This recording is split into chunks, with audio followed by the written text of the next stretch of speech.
Good evening, everyone. We're going to call the meeting to order and begin with our land acknowledgement statement. We acknowledge the ground on which we live is the traditional territory of Caldwell First Nation, of the Three Fires Confederacy, and the original people of Point Pelee and Pelee Island and its surrounding lands and waters, and that of the Huron-Wendat and Wyandot peoples. We recognize and respect the First Nations who are stewards of the land and waters of Turtle Island and who have embraced this stewardship since time immemorial.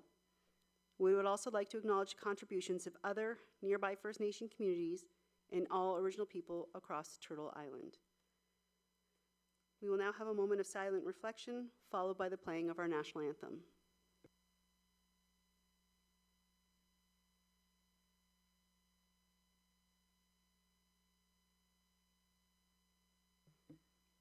Please stand for the playing of the national anthem.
If we can get an adoption of the agenda for the May 13th, 2025 regular council meeting.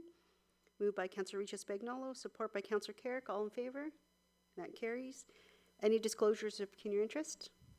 Deputy Mayor Capata. Thank you, Your Worship. Through my employment, I'm bound to the Windsor Police Service Board, and I see LaSalle Police has got a presentation. I believe it's H8. I'll be declaring direct pecuniary interest on that one. Thank you. And Councillor Carrick. Yeah, item H1, parent direct conflict, Malden Road. Thank you. Thank you. And if you realize there's a conflict during the meeting, please let us know at that time.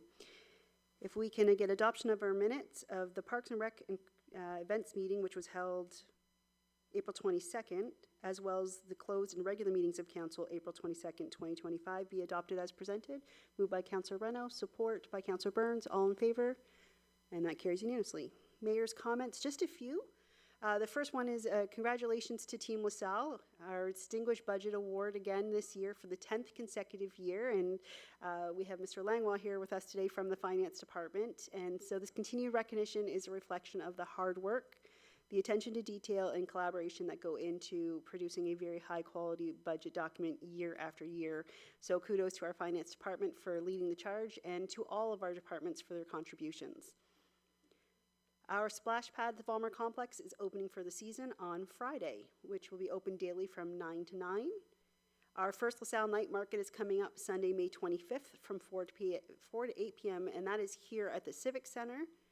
And then the dates for LaSalle Strawberry Festival has been announced, June 5th through 8th. It's our 37th year for the festival.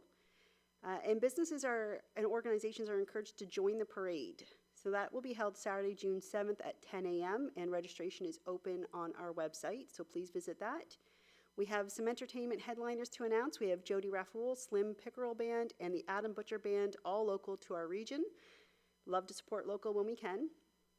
Geek Quest, a thrilling acrobatic show, will be happening multiple times per day during the festival, and so visit our website for all things strawberry related, and we can't wait for another exciting weekend here in the town of LaSalle. We have no public meetings or hearings, so we're going to go right into our presentations and delegations. And our first one up is Tourism Windsor, Essex, Pelee Island. And we have the CEO, Gordon Orr, as well as Jason Toner, which is the Vice President of Marketing and Communication, and Patty Lozon, who is a board member as well, and she is also the Executive Director of the Windsor Symphony Orchestra, joining us. So welcome, and I will turn it over to you. Thank you, Mayor Meloche. Good evening, everyone, Mayor Meloche and members of LaSalle Town Council. As the mayor said, my name is Patty Lozon. I am the Executive Director of the Windsor Symphony Orchestra, but tonight I am here as a board member of Tourism Windsor Essex Peely Island. I am joined tonight by our CEO, Gordon Orr, and our Vice President of Marketing and Communications, Jason Toner. Tonight we are here to share with you how the year is going and highlight some of our activities for the rest of 2025. But more importantly, we are here tonight to talk to you about our hope that you will consider implementing a municipal accommodation tax. This is the fourth of 7 council presentations that we're doing across the county of Essex. And we're doing this for a couple of reasons. As part of our commitment to you, to appear before you annually, as our leadership team does, we want to make sure that our elected officials are better informed about the work that we do. And secondly, we want to encourage you to consider implementing a municipal accommodation tax. So let's get started. Okay. Our mission, TWEPI's mission, we are an accredited destination marketing organization as awarded by Destination International, and we are the region's leading tourism industry collaborative committed to enhancing the region's economy and quality of life.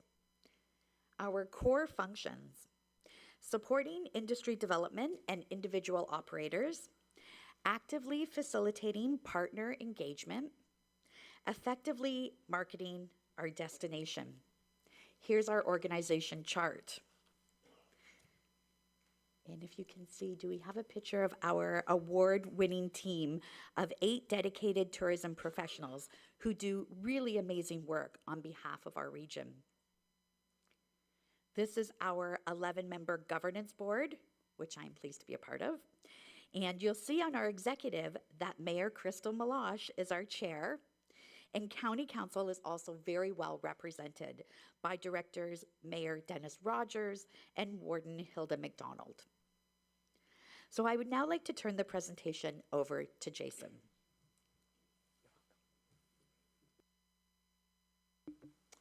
Thank you, Patty. Annually, we hire Tourism Economics and Oxford and Economic Company to conduct a visitor impact report.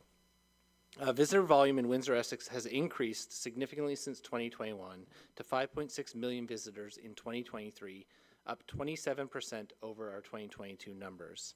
And with visitor spending up 28%, reaching $856 million. Of our 5.6 million visitors, 1.7 million of those 1.7 million or 30% were international, the vast majority coming from the U.S. And these visitors helped our workforce numbers by employing over 11,000 people. Our hotel numbers remain strong. For the year ending 2024, we were just shy of 70% occupancy, and the average daily rate per room has grown by about $5. We've also seen strong digital growth. Our social media reach is almost 77,000, and our social media platforms across the board have all seen positive growth. Our destination playbook for 2025, which you all would have received in the mail in January, included within is our destination development plan and marketing plan for the year that continue to outline our areas of focus, which include food and drink, arts and culture, outdoor adventure, and entertainment. And it highlights many of our marketing and product development program drivers that have strong stakeholder engagement. Last year's visitor guide, our main collateral print piece, had over 259,000 digital page views. And on Thursday, April 24th, we launched our new 2025-2026 official visitor guide, which you've received today as well. We are resurrecting a program that we started just prior to COVID-19 called the Night Market Hop, a collaboration with our 8 municipal partners running May through December, which LaSalle is participating in, and we'll be exhibiting at them and heavily promoting multiple night markets across the region that promote our quaint and unique districts. We'll also be partnering with Destination Ontario. Last year, we saw a great return, and we plan to continue those campaigns and broadcast partnerships into 2025. I'd now like to turn the presentation over to Gordon. Thank you, Jason, and good evening. Please save the date. On June 12th, we'll have our annual general meeting with our guest speaker, Heather Grondin, Chief Relations Officer with the Windsor-Detroit Bridge Authority. Her message will be talking about bridging opportunities, and we look forward to the fall opening, of course, of the Gordie Howe Bridge. Now we'd like to turn our attention to our primary focus of tonight's presentation, which is implementing a municipal accommodation tax, most commonly referred to as MAT. It's a new revenue stream that does not come at a cost to your residents. In 2017, the province enacted legislation which granted municipalities the authority to implement a MAT. The purpose of MAT is to directly benefit each municipality and to support local tourism growth and development while providing municipalities with another revenue source to do so. So the benefits of MAT include sustaining local tourism economics and revenue seed funding for municipalities. There are spending restrictions for both the designated tourism entity and the municipal portion. Both must spend the collected funds, of course, with an aim to support tourism. There are bylaw requirements, and they must state and outline such things as tax rate and how it's collected, exemptions and penalties, audit and inspection powers. My board, after much discussion around the boardroom table, gave me direction to introduce the idea of a MAT tax for each one of the 7 Essex County towns or municipalities. So I introduced this idea of a countywide initiative last May at a regional CAO's meeting.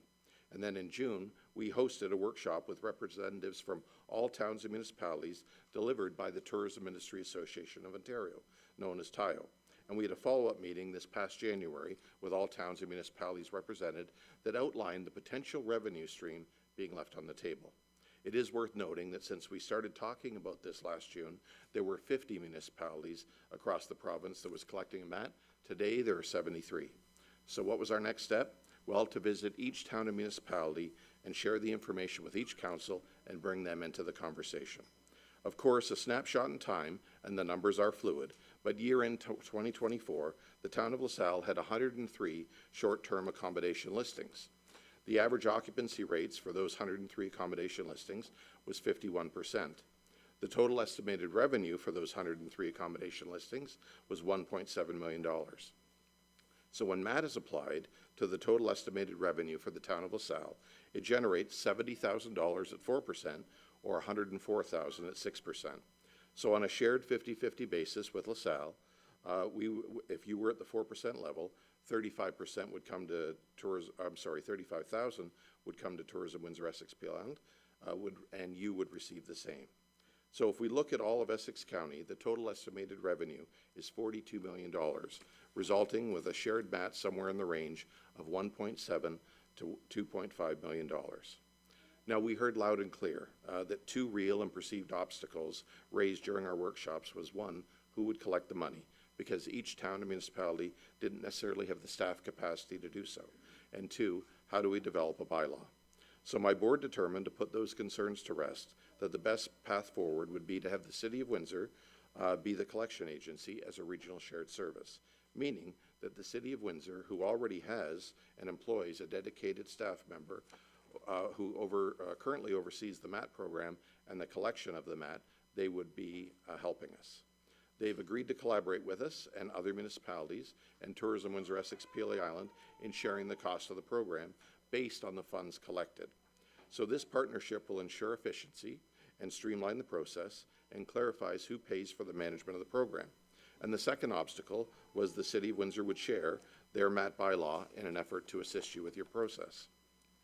Each municipality would be responsible for passing their own bylaw to implement MAT, which would either apply to hotels and short-term rentals or just hotels, depending on whether the municipality license STRs. 50% of the funds collected through the MAT will remain in the individual municipality and not go to the county. The City of Windsor has collected a MAT since October 1st, 2018, and funding to us at Tourism Windsor Essex since then has grown by 27% since 2019. The city increased their MAT rate to 6% effective April 1st. The city and county are our primary funders, as you know, and based on a per capita basis, based on a 2011 census, you can see that the percentage change on the screen. The disparity has grown by about 10% and will now grow even further at the new 6% rate. We want to be clear, this MAT program will not impact our current funding model received through the county. It would be an additional revenue source for both your municipality and for us at Tourism Windsor Essex Peely Island, a 50-50 split, without any changes to our existing funding models. So the motion from my board of directors basically is to endorse the need to implement, encourages councils to do so. Tourism Windsor Essex Peely Island would be the designated tourism entity to receive 50% of the funds. The City of Windsor would be the collection agency, and we respectfully ask for a response by this council prior to August 31st in order for a decision to be made, and then we can have a path forward. So to summarize, MAT is a new local revenue stream that directly benefits municipalities. It's not a new cost to your residents. We are ensuring a collaborative approach and collection process, and your share of the funds will stay within your municipality's control in line with the desires of your council. I would like to add a couple things if I could, Your Worship. First of all, I know that Patty mentioned it, but you've been our board chair now for, I think, 3 years. And I just want to thank you very much for your outstanding leadership around and governance around our boardroom table. We appreciate your active engagement, Mayor Meloche. Secondly, we have a regional tourism committee. And one of your top-notch administrators, Dawn Hodre, is on that committee. She's a wonderful funnel and gives us a lot of content of things that are going on in the great town of LaSalle, and we appreciate her active engagement very much. And lastly, we do want to acknowledge and give thanks for the life and witness of Councillor Sue Desjarlais and express our sympathies to this council and administration and the community at large. I had the privilege of knowing Sue, not just because of working with her through the town, but she was also a member of my Rotary Club. Her legacy of volunteerism and commitment to this community was commendable and appreciated. She will be missed. So thank you very much for your time this evening and considering implementing a municipal accommodation tax. And equally important, thank you for continuing to invest in tourism and your support of us at Tourism Windsor Essex Peely Island. Thank you, Mayor. Thank you very much. Members of council, do you have any questions regarding the presentation this evening? None? So the ask this evening is for our council to consider a bylaw to implement MAT tax. Realizing that we don't have an STR licensing program in place yet, this would be something that would be in place before, which may actually help not deal with complaints afterwards of trying to implement it, and also would be put in place before any possible short-term, long-term hotels come on board as well. So this is getting ahead of the game, I would say, for our municipality, but at the end of the day, it's no cost to our taxpayers, and I think that's the biggest thing that everyone needs to understand is this actually benefits LaSalle ratepayers because it's funds we didn't have that we can put towards other activities in our municipality, whether it be event or tourism focused. Councillor Reno? Thank you. And I think the other thing that the public needs to know, many of us have gone to places like Niagara Falls, and they have an additional tax, tourism tax there, and that a lot of those municipalities have the tax on food and dining as well, which is not part of this, which I'm very happy to see, and then it really is of no cost to our residents. So thank you very much. Councillor Carrick? I'm sorry, so just so I'm clear, the tax itself, can we, since we're implementing our own program coming down there for short-term rentals, long-term rentals, we're in the process of doing that right now, could these funds be used to offset those costs from our administration? I guess is my question. Through your worship to the councillor, thank you very much for the question. The 50% of the funds that you would collect and when you would be in charge of, you can spend any way you want with an aim to support tourism. And you could argue the fact that this would certainly help you in licensing your short-term rentals. Okay, good. And then basically moving forward, if that makes sense. Okay, thank you. Councillor Burns? Yes. First, I hate paying it as a resident. I'm there as a tourist. It's just another money grab. That's the way I look at it. When I go to any conventions on behalf of this town, I know it's the taxpayers paying. It is a cost to us. But with that said, I would certainly like to entertain a report from our administration because I don't like doing this on our own ad hoc. So my recommendation would be to take this into consideration and have administration come back with a detailed report on how we would implement it and what the effects of it are, rather than just approve it openly on a presentation.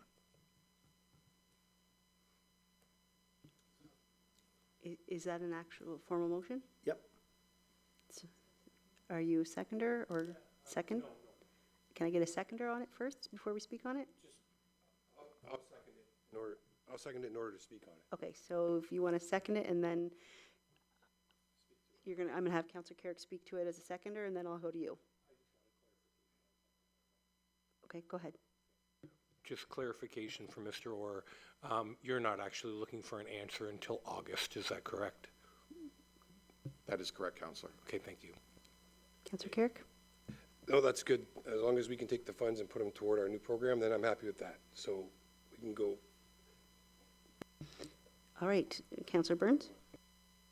It's fine to give them an answer in August, but I would still like an administrative report. That's how we run this council. And the administrative reports will give us our options. I'm not saying I'm against it, but with that recommendation, I would feel much more comfortable with any decision that I make. Thank you. Okay. Are we clear with the motion? Clear. So we have mover, we have second, all in favor? And that's carried unanimously. Thank you very much for the presentation. I know you have to rush off to another municipality, so thank you for joining us.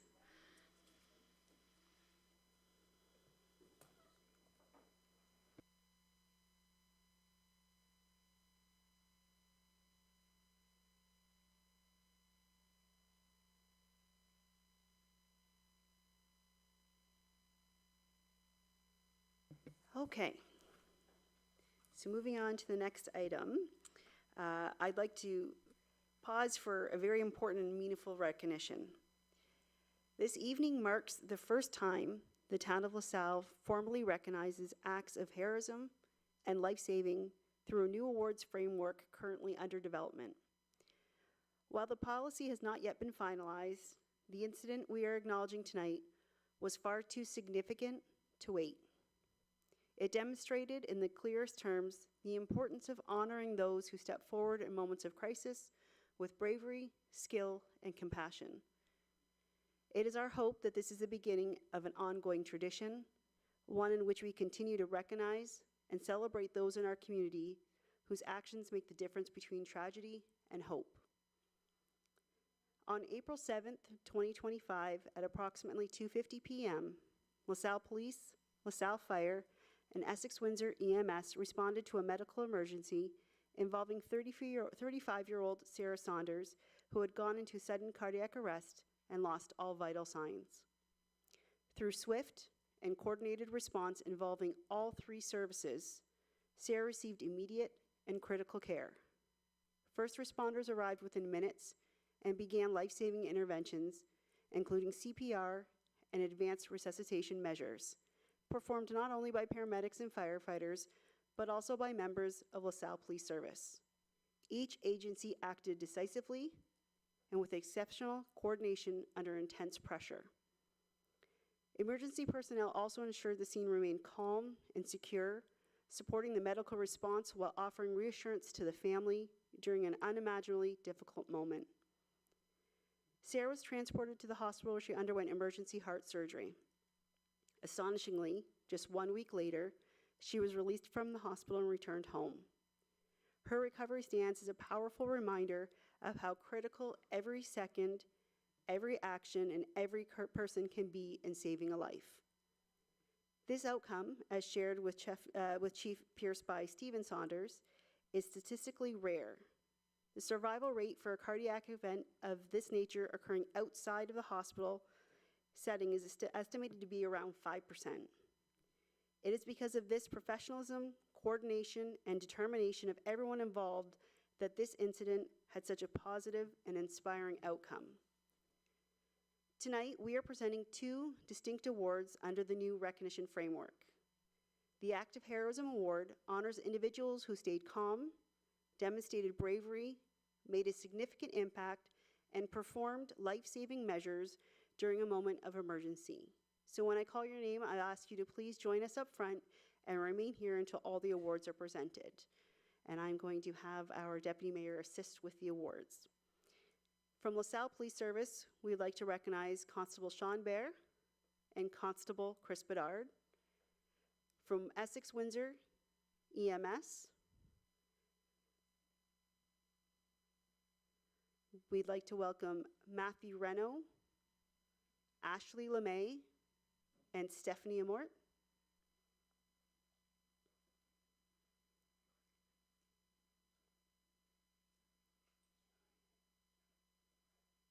No, you're still here.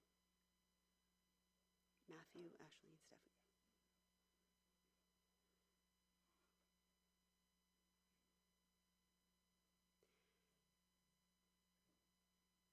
From LaSalle Fire Service, we have Brian Bartlett, John McNeil, Luke Malash, and Jerry Segan.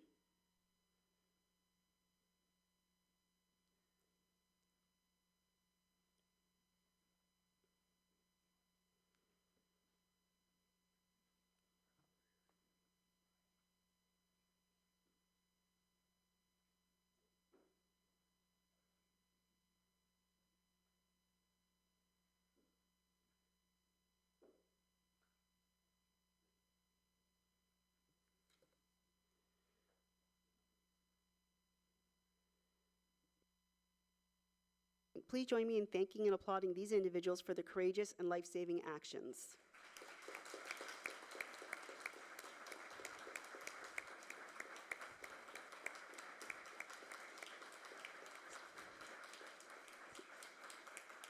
I'm going to ask you to remain up here. If you can just stand to the side, just to the left and the right, just separate so we can get to the next group, but stay up here. Don't leave us. So we are also presenting the Mayor's Commendation, which is an award that acknowledges those who demonstrated leadership, good judgment, compassion, and calmness during an emergency, contributing meaningfully to a life being saved. From LaSalle Fire Service, we have Craig Lucier, Captain Justin Price, and Jason Shinkar.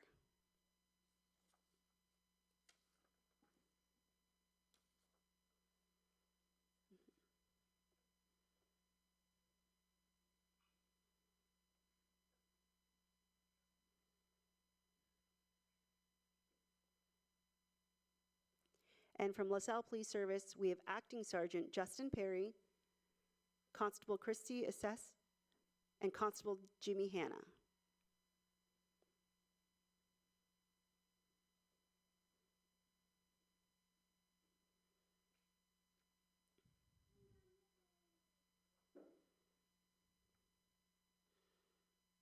Each of these individuals played an important role in the overall response, and their professionalism and composure under pressure deserves our sincere appreciation. So thank you to them as well.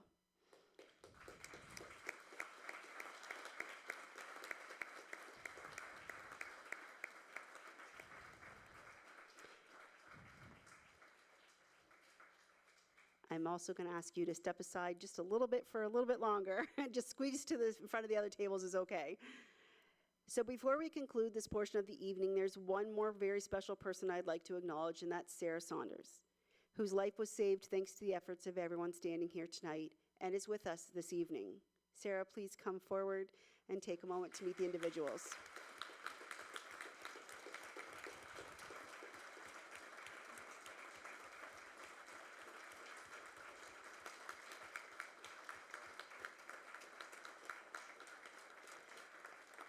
And now, I know you have something you want to say as well, but before we do, there's one final recognition to be made, and it's a very special one. Although you were not expecting to be recognized this evening, we'd be remiss if we did not formally acknowledge the actions of two individuals who were the very first to respond, and that's Sarah's parents, Cheryl and Stephen Saunders.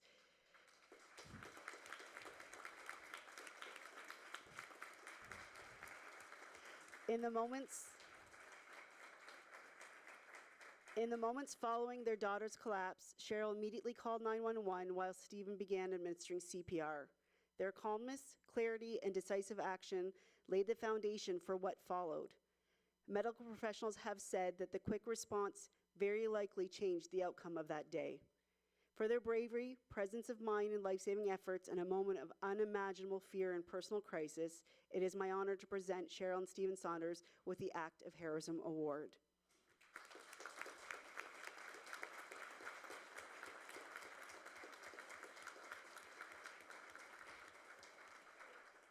This was without question a team effort, one that crossed agencies, departments, and personal boundaries, and it is a shining example of what can be achieved when we work together with purpose and compassion. And so on behalf of the town of LaSalle, thank you to everyone involved for your actions, your service, and your dedication to this community. And at this time, I'd like to invite the parents to say a few words, as well as any representatives from our emergency departments who may like to say a few words this evening. They could come forward at this time. If you want to use your microphone, you can go right there to the middle.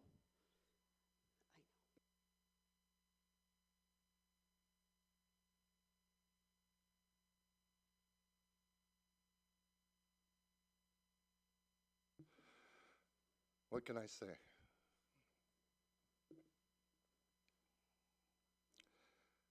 We have some gifts for you. When I call your name, please come and get it. I want to keep this short because I'm going to lose it. There's no words to describe how we feel. And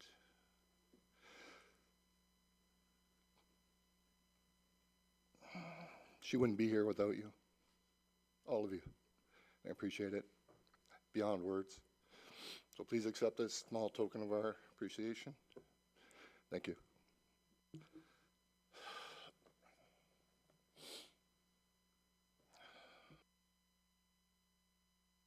Justin Perry. Thank you, Justin.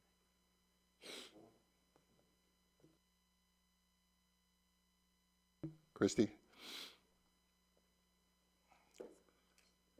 you, Christy. Jimmy the Speedster, Hannah. Broke a lot of laws that day, appreciate it. LaSalle Luke Malash. Thank you, Luke.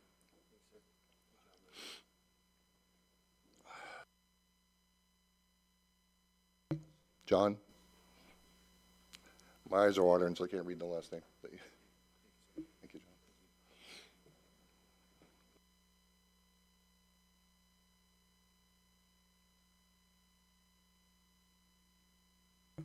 Oh, shoot. My hands are shaking. Jason? Shankar? Yes. Thanks, Jason.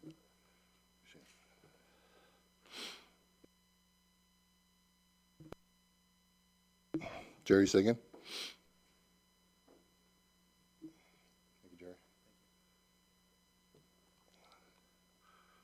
A lot of people. Craig? I don't need the microphone. I just. Thanks, Craig. Thank you, Craig. Justin Price? Thank you, Justin. Brian? Thanks,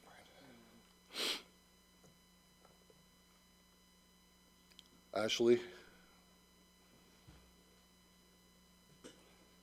I remember you. Thank you, Ashley. Hard to remember anything when you're under stress.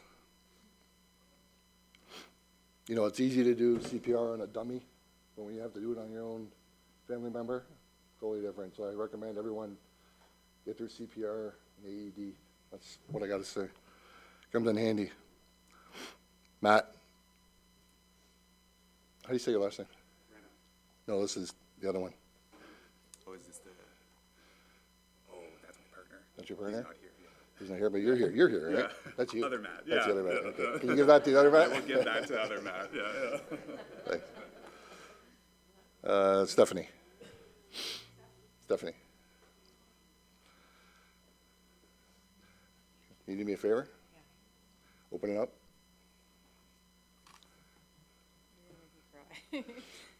And I'd like you to read it. Here. No. May you be proud of the work you do, the person you are, and the difference you make. From the Saunders family. Thank you.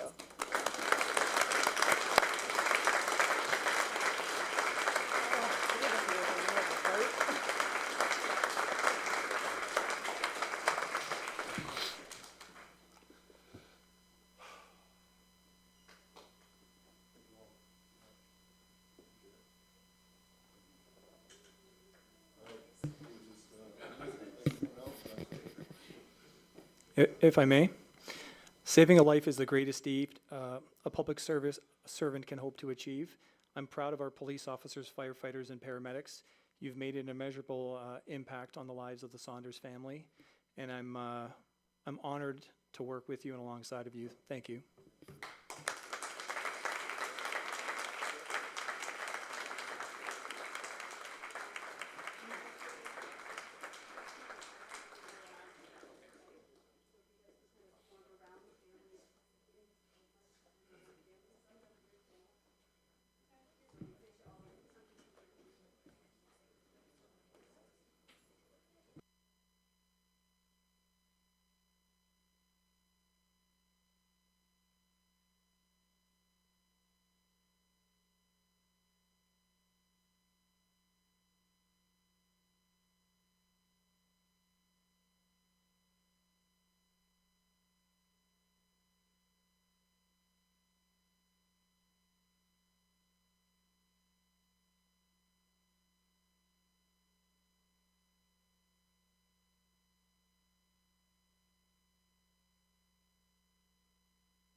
we're just going to pause for about 4 or 5 minutes just to allow the conversation, okay?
Okay, we are going to resume our meeting. I think we can hear everybody okay? Everyone can hear? We're good? Okay. So we're going to move into our staff reports and correspondence for council's action with item number 1, which is the Malden Rose Phase 1 property acquisitions. And we are going to have our legal counsel, Mr. Dominic DeDalt. I think it got louder because I started.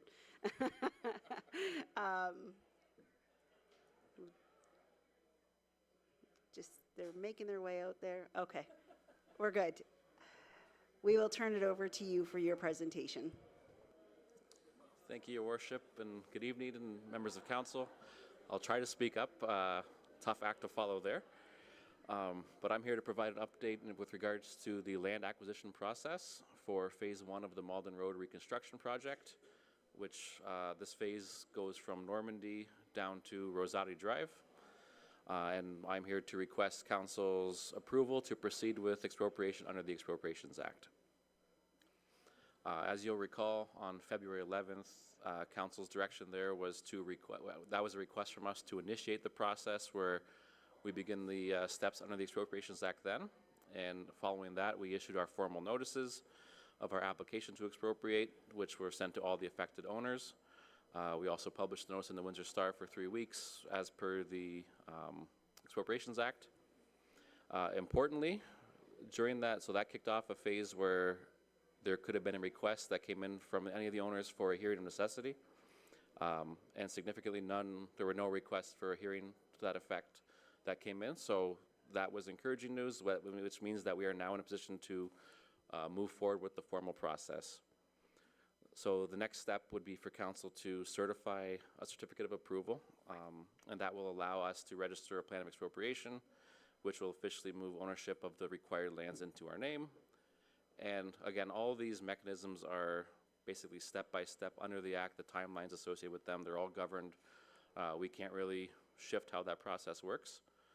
From there, we issue our notice of expropriation of the owners, which begins the appraisal and compensation process. So compensation that's monetary, or it could be things, and we've had discussions with a few owners with respect to whether it's landscape features, a certain type of tree, a certain fence. Like we've had a few meetings already to kind of get a sense of what those are, so we can build those into our agreements afterwards.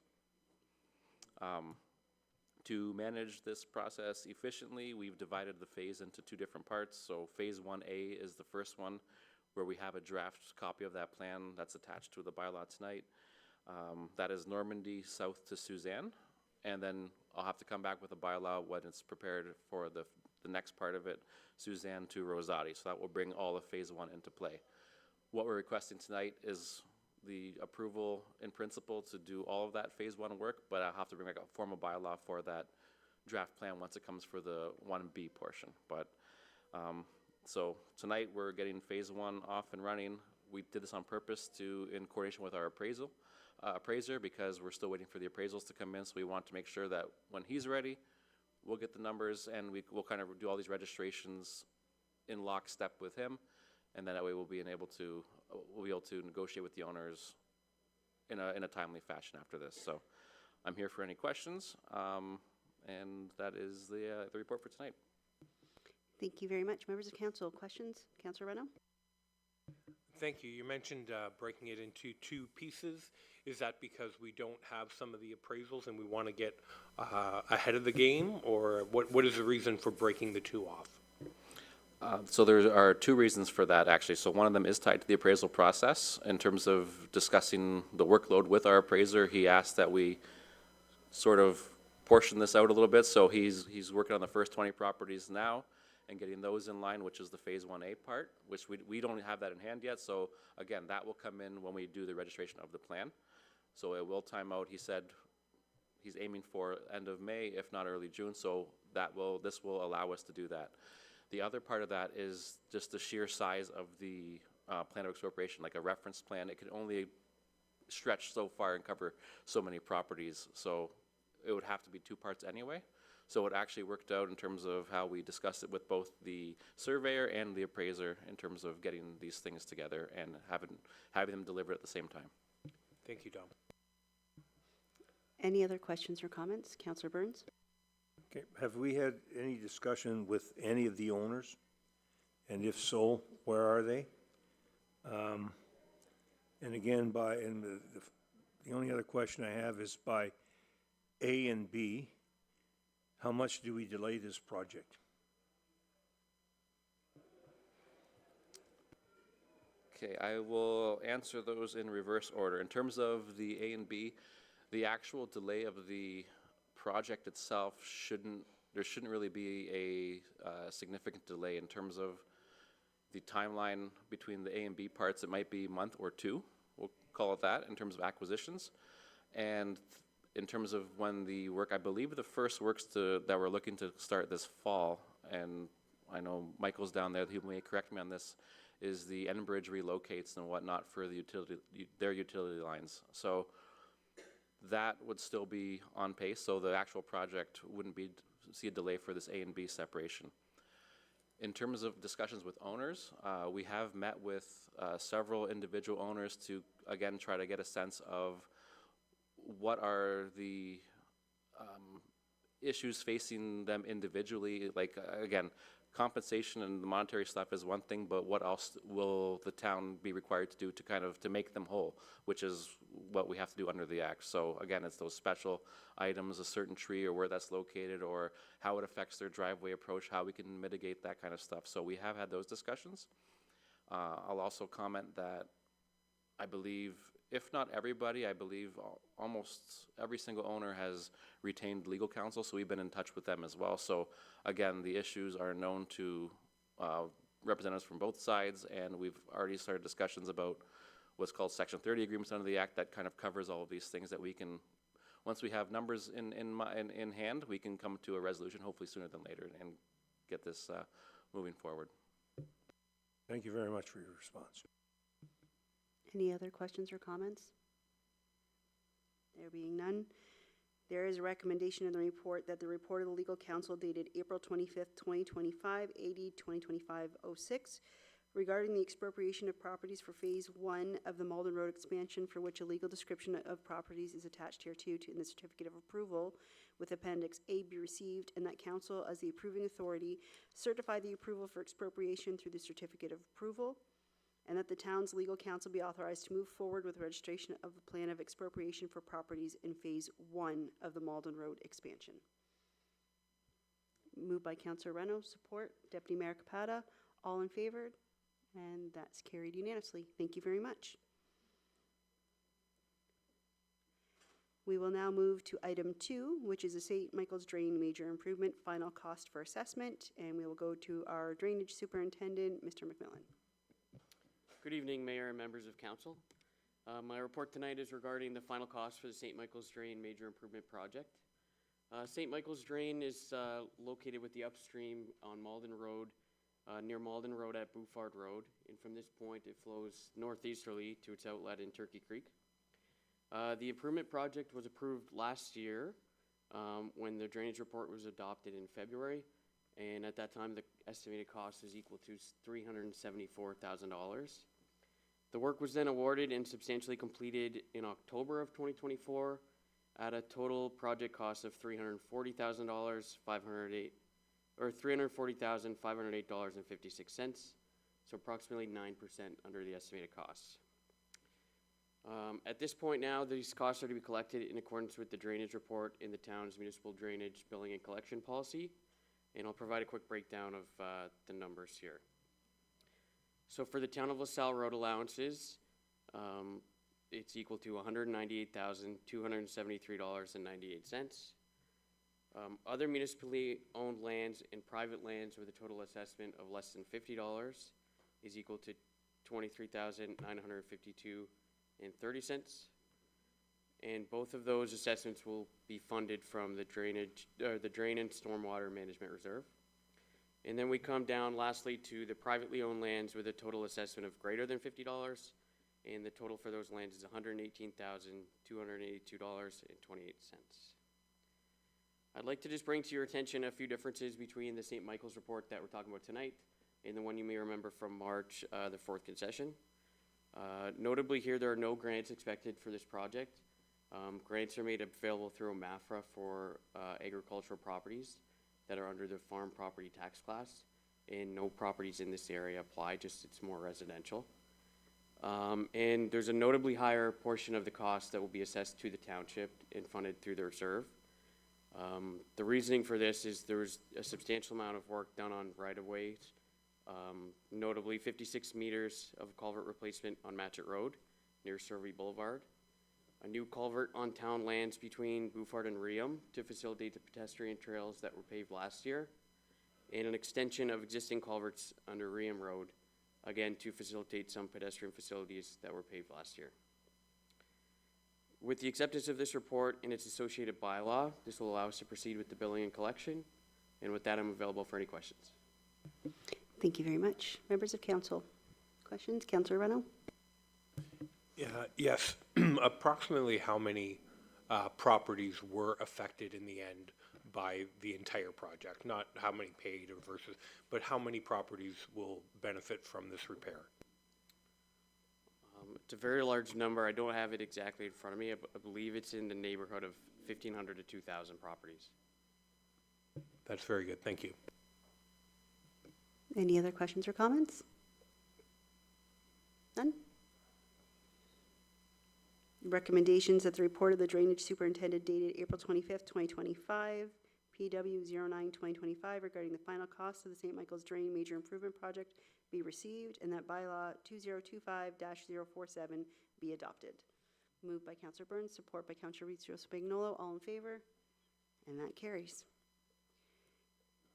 Item 3, our 2024 Building Division activity. Our Chief Building Official, Mr. Clucci.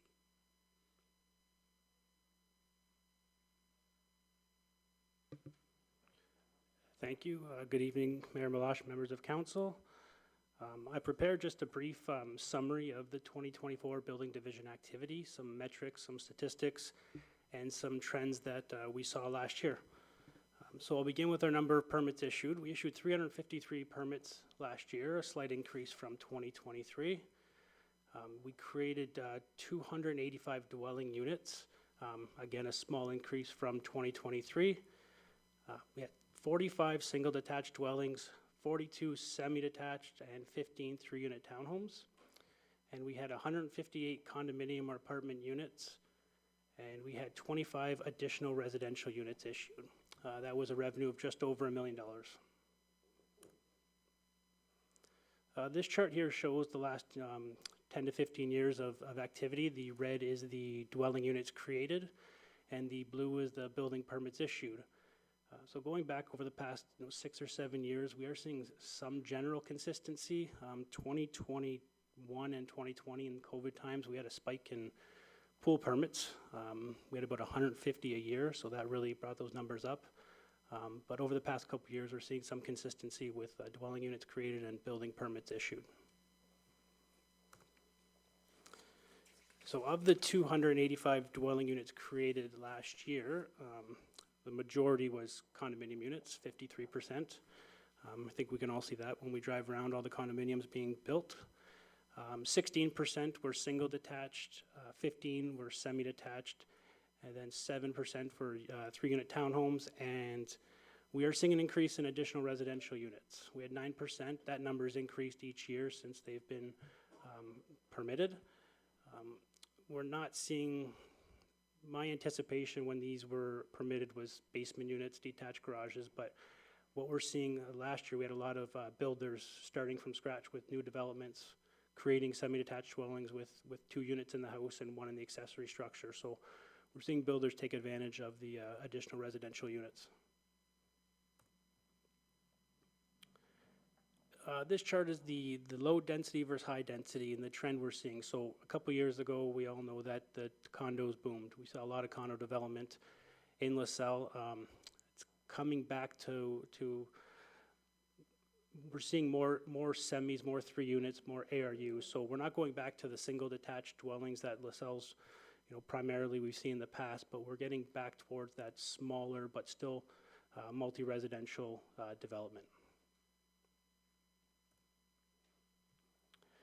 Comparing regionally to other comparable municipalities, LaSalle had almost double of the dwelling units created in 2024.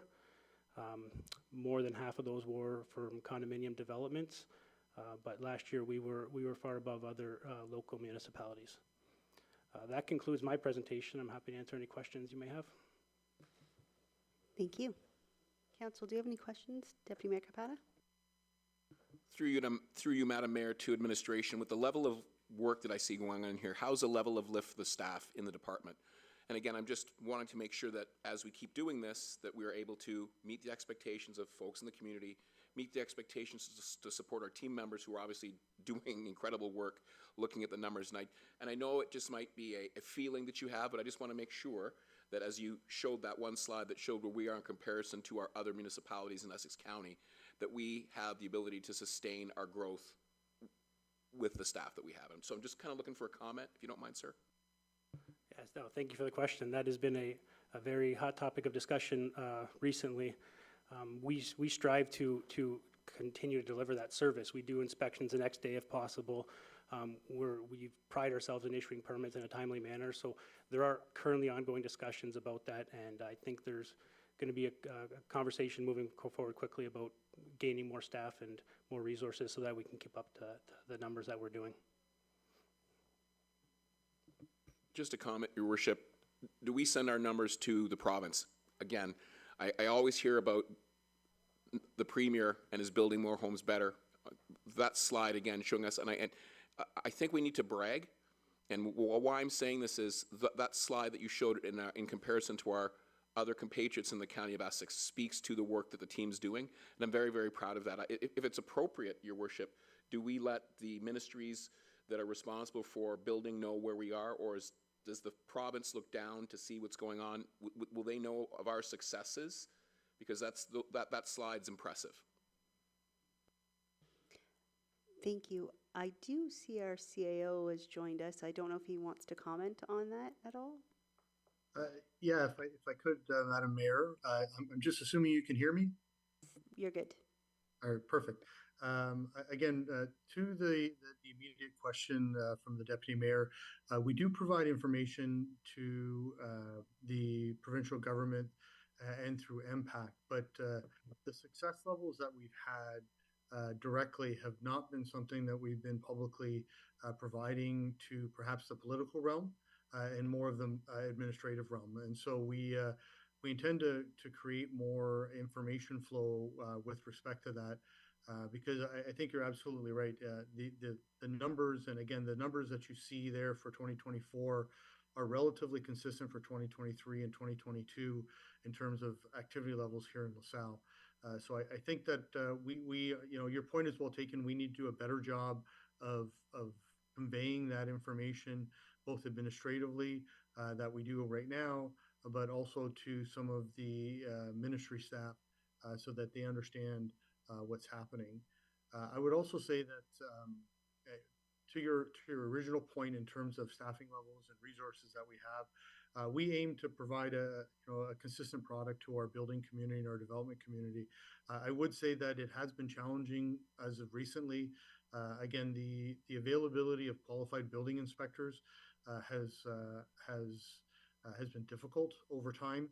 And has just the availability in terms of the age brackets. We have instituted a bit of if you will, a dual prong approach. One by training some of our newer staff and having a building inspection training program, which we've had one individual go through successfully. So we're very proud of that. And again, just recently, Fadi, who is our building inspector, just passed his final exam. So congratulations to him, as well as to the team in helping him get through that, because it's not an easy process to go through.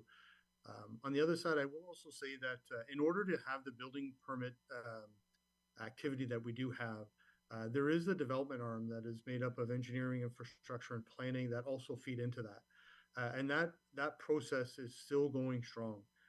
And so I'm very comfortable in saying that we have active participation of the development community within our I'll call it our pre-building stage, and putting that in process. So we have a number of challenges in that area. From a staffing perspective, we seem to be handling it right now.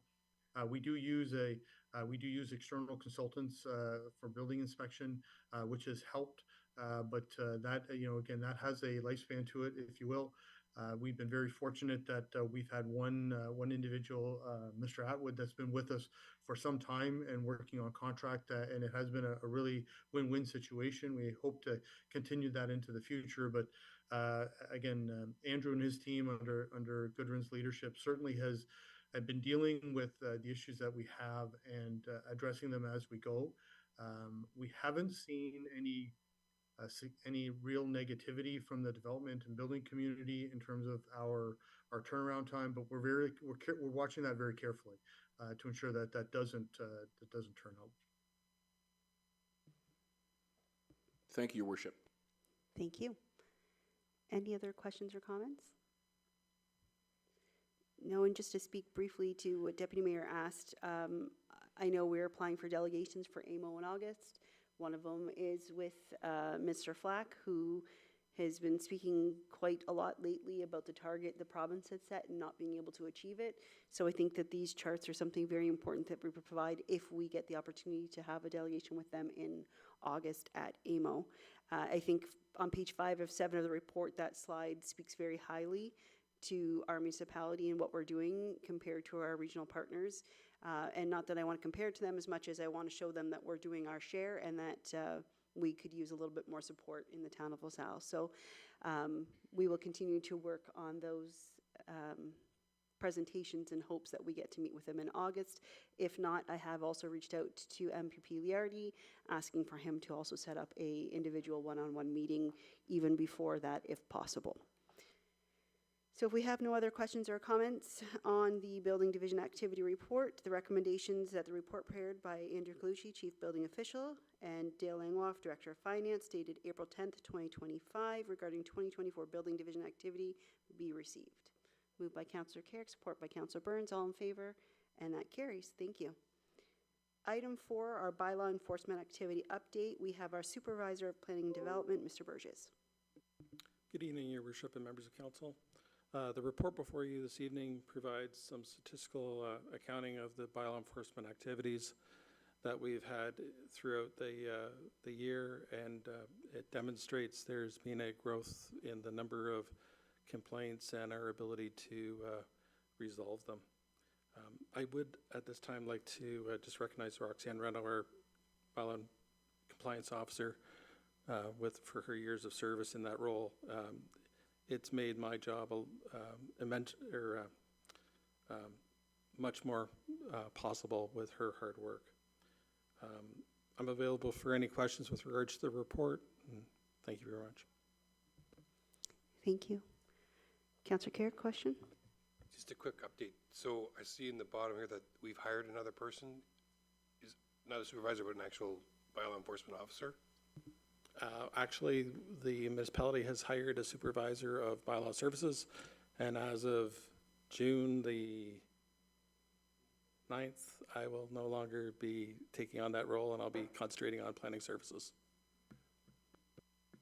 Thank you, Your Worship. That's good. Thanks. Councillor Reno? Thank you. I had a question concerning how we treat our bylaws. They're obviously complaint-driven, and we always try to gain compliance first. That's what I've always been told. Now that we have the AMPS program in place, how many of these bylaw complaints end up being an AMPS type charge? Is there like a percentage that you might be able to say? Or even could you comment on the percentage that voluntarily comply? The numbers keep going up. I see in particular clean yard bylaw is always a hot topic. I'm just wondering, how often do we get compliance and how often do we have to push the envelope? Through you, Your Worship, I would suggest that our efforts are to get voluntary compliance through education and continue to work with the resident. On average, I would say we're pretty close to about 90% of the time that we achieve that. It is very rare that we do have to go in and whether it be bring in a contractor to possibly like do a yard cleanup. Where I think those stats will change over time is as we continue to utilize AMPS more regularly and for such violations as parking violations. What we do is we tend to try to educate the resident to make them aware that there is a bylaw or that there's what the parking issue is. And then if it's a continued parking issue, then an AMPS ticket is applied. So it's a little different than some of our other bylaw measures. I know in addition to the tickets that would be issued by through our bylaw enforcement officer or compliance officer, the police services and would also be issuing potentially tickets, especially in the evenings and weekends when our services aren't available. Thank you very much. Any other questions or comments? I just want to thank you for this report. It's the first time we've had a report like this presented to council, but I think it's very informative to give us an idea of what complaints are coming in, how we're handling them, how many of them stay outstanding, but also how much they're growing, knowing the department is very small and our municipality is growing very quickly. And so sometimes we get complaints from residents who don't think we're maybe dealing with these items quick enough, but seeing these numbers helps us be able to explain to them that we are dealing with a lot. and with a very small department. So I appreciate that, and I appreciate understanding where the most complaints are coming from. And obviously, like the clean yard bylaw seems to always be a hot topic in the town. But as we start adding more of these parking bylaws to municipality, we have to realize that those complaints are also going to continue to rise. And so I think it's important that we understand the numbers. And so I look forward to these reports. I don't know how often you plan on bringing them to us, if it's a semi-annual report or what the plan is, but I appreciate the information. Now that we don't have a separate committee, I think it's very valuable for us to be able to understand what's going on in the department. Yeah, I can speak on the new supervisor bylaw is going to be under the building department. So I think this is something with the new supervisor, we're going to have more statistics, more reports come through to show things like this. So I think you'll be seeing more of this come more often. Thank you very much. There is a recommendation that the report of the Supervisor of Planning and Development dated March 14th, 2025 regarding 2024 bylaw enforcement services be received for information. Moved by Councillor Reynolds, support by Councillor Riccio Spagnolo. All in favor? And that carries unanimously. Item 5, we have our application to remove the holding zone symbol for vacant land on Leptis Magnet Drive, and we'll have our Manager of Planning and Development, Ms. Bursick. Thank you, Your Worship, and good evening, Council. So the application for the holding zone symbol removal is under file Z06-2022, and as you can see up on the screen is a location map identifying the subject lands outlined in blue. It is located on Leptis Magna, which is just off of Laurier Parkway, and just to kind of give you a little bit more information on the location, it's directly across from Legacy Oak Trail School. The property is currently designated residential in our official plan, and it is currently zoned mixed use 1 with a holding symbol, as you can see up on the screen. It's got that crosshatch over the property. The applicant is proposing to develop a 3-story apartment building on the subject property, as shown up on the site plan on the screen. They are currently undergoing site plan control process with the municipality. This 3-story apartment building will consist of 120 apartment units and 28 garage units. So those garage units, as you can see, are to the right of the site plan, those little boxes there. In addition to these garage units, there will also be 182 parking spaces available with direct access via a driveway from Leptis Magna Drive.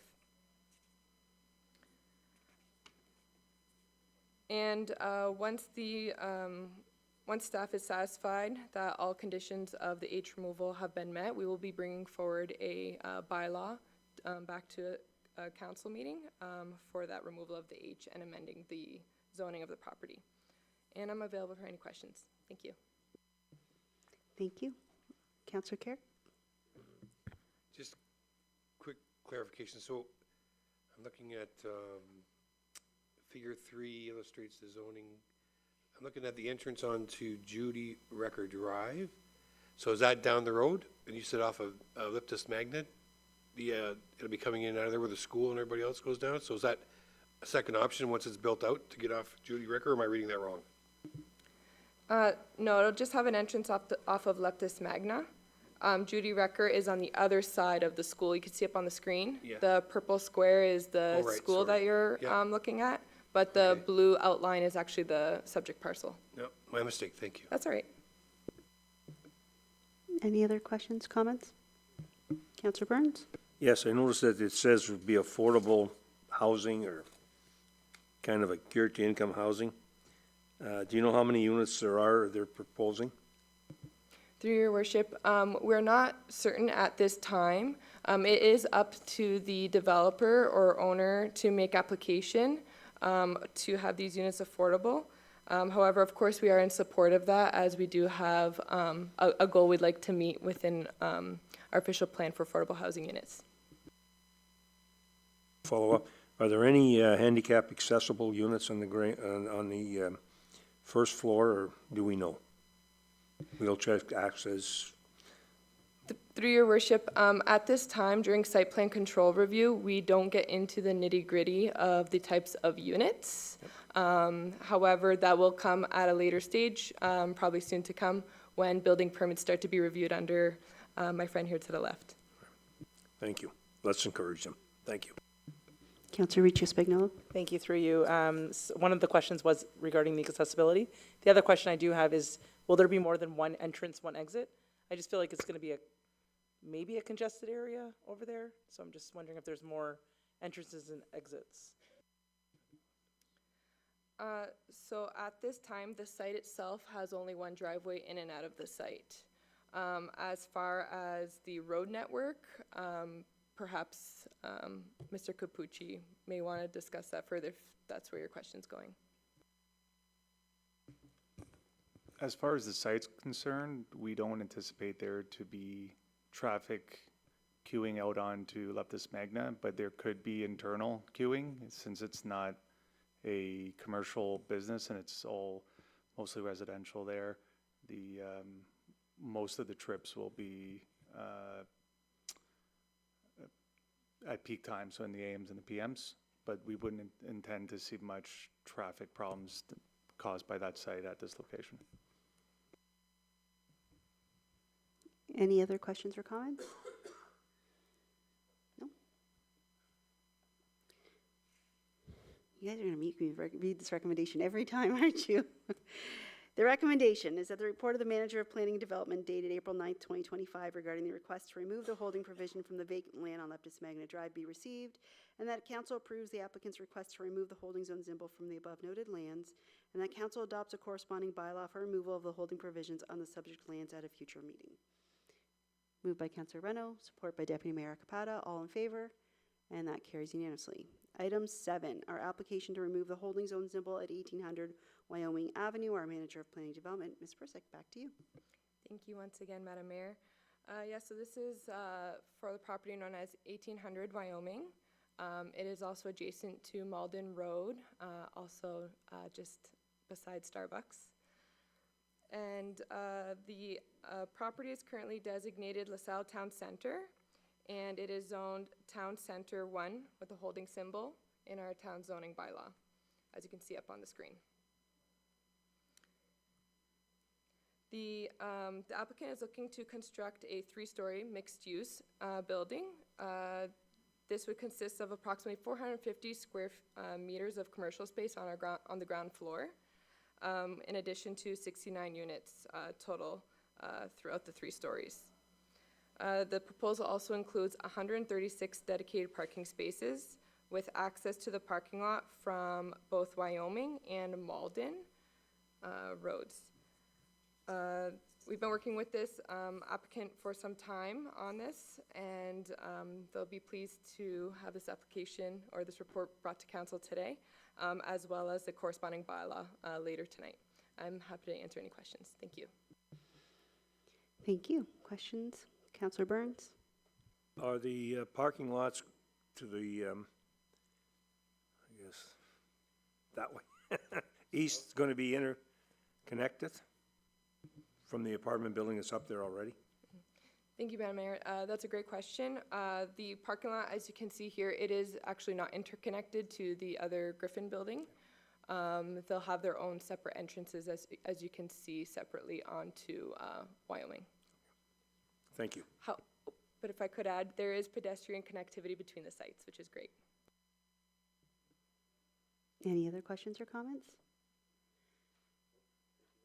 I have one. When looking at the site plan, are there any entrances to the commercial off of Malden Road?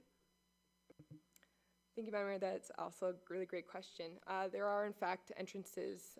It might be hard to see on the screen, but the commercial is actually pretty much facing all Malden on the ground floor, and they have their own separate doors and entrances. I guess if you can kind of what seemingly looks like the sidewalk sticking out of the building to the left, that's actually the sidewalks coming out from each individual entrance area.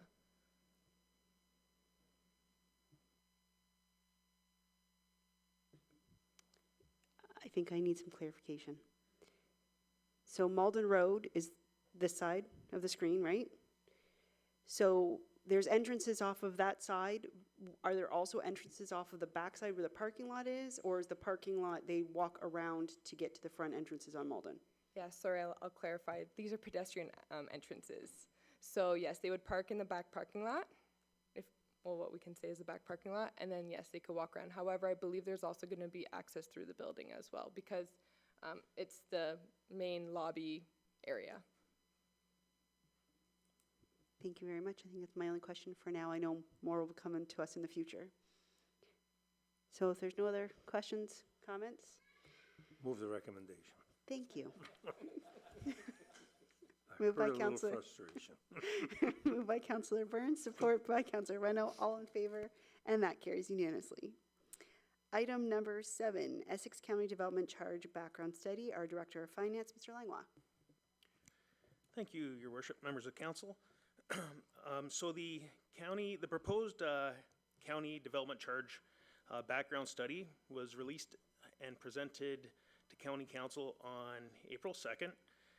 So since then, we've had a chance, administration's had a chance to take a look at it. It's important to note, development charges are very important. They support growth, paying for growth. There's some examples within my report.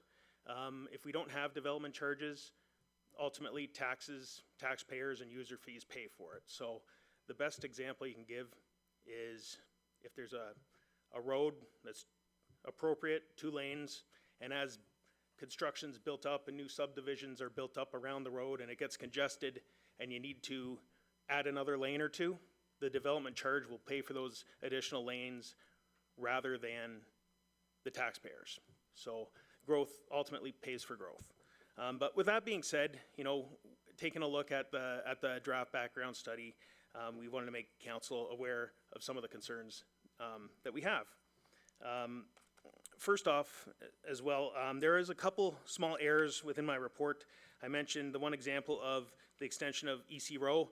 I put that's County Road 20. It's actually County Road 22, so I just want to make note of that. And that's an example of, that's a county road.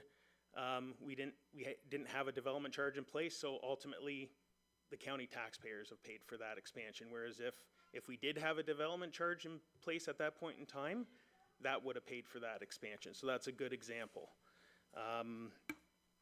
Some of the other concerns, we have had a chance last Monday. We did meet with the county's administration and the consultant, Hempson, to go over the background study and address our concerns. So there's a lot of correspondence back and forth and some questions that were answered. Specifically, there was a little error in some of the comparative information amongst the municipalities where they counted our development charge twice, so we looked pretty high comparatively. I think it said it was about $69,000 in total. If we added the county development charge, where it's actually $43,000. Since then, Hempson took a look at that. They took a look at the other comparative information. They've made that correction. They've also notified the media of the error. Hempson they're a reputable company. They're a large company. They did do a really good job on the development charge background study, so I don't want to discredit them in any way. They walked us through it and did a good job with that.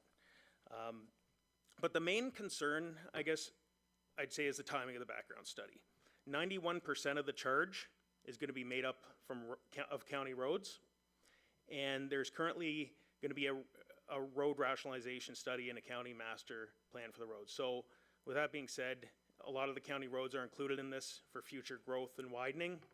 And as a result of the road rationalization study and the master plan, if some of those roads are downloaded to the local municipalities, or vice versa, if they're uploaded, that could skew the calculation if they're included in the calculation. So that's probably the main concern of the background study. We want to make sure that if you look at Mr. Colucci's report, a couple of reports before this report on the amount of growth that we've had relative to the other municipalities, we're going to be paying a lot of these development charges. We're expected to have high growth moving forward as well. So a large chunk of the development charges are going to be coming from the development in the town of LaSalle. So we just want to make sure that the development charges for the good of the entire county rather than benefiting a couple municipalities within. So that's, you know, those are the main concerns, mostly the timing. Also, another small error within the report, the key upcoming dates, it's May 27th. There's going to be an open house here at the town of LaSalle. Originally, it was going to be in the atrium, but the consultant's going to be presenting over Zoom, so we're going to be using the council chambers here. So we've moved that to 3:30, from 3:30 till 5 o'clock to give us an hour between, just to get things ready for the council meeting. And then the other dates, I pulled these dates from the county council report, but after speaking with the administration at the county, those dates are subject to change, so they're not set in stone. But with that being said, in the appendix, as an example, with all the county roads, there's the listing of all the different proposed future county road projects, where you can see there's a lot of them. So with that being said, I'd be happy to answer any questions. Thank you. I do have 3 questions. I know I will start to my left, Councillor Burns, Councillor Carrick, and then Deputy Mayor Capata. Here's the problem I have with it. As of today, the town of LaSalle is paying for county roads that shouldn't be county roads. So why am I going to add another fee to our taxpayers who are already overburdened and overpaying? The only way that I would ever accept this proposal, if, and only if, the county gives us this $12,000, and we will spend it to widen our roads. We will spend it to improve our infrastructure that we're being, in my estimation, cheated out of every year.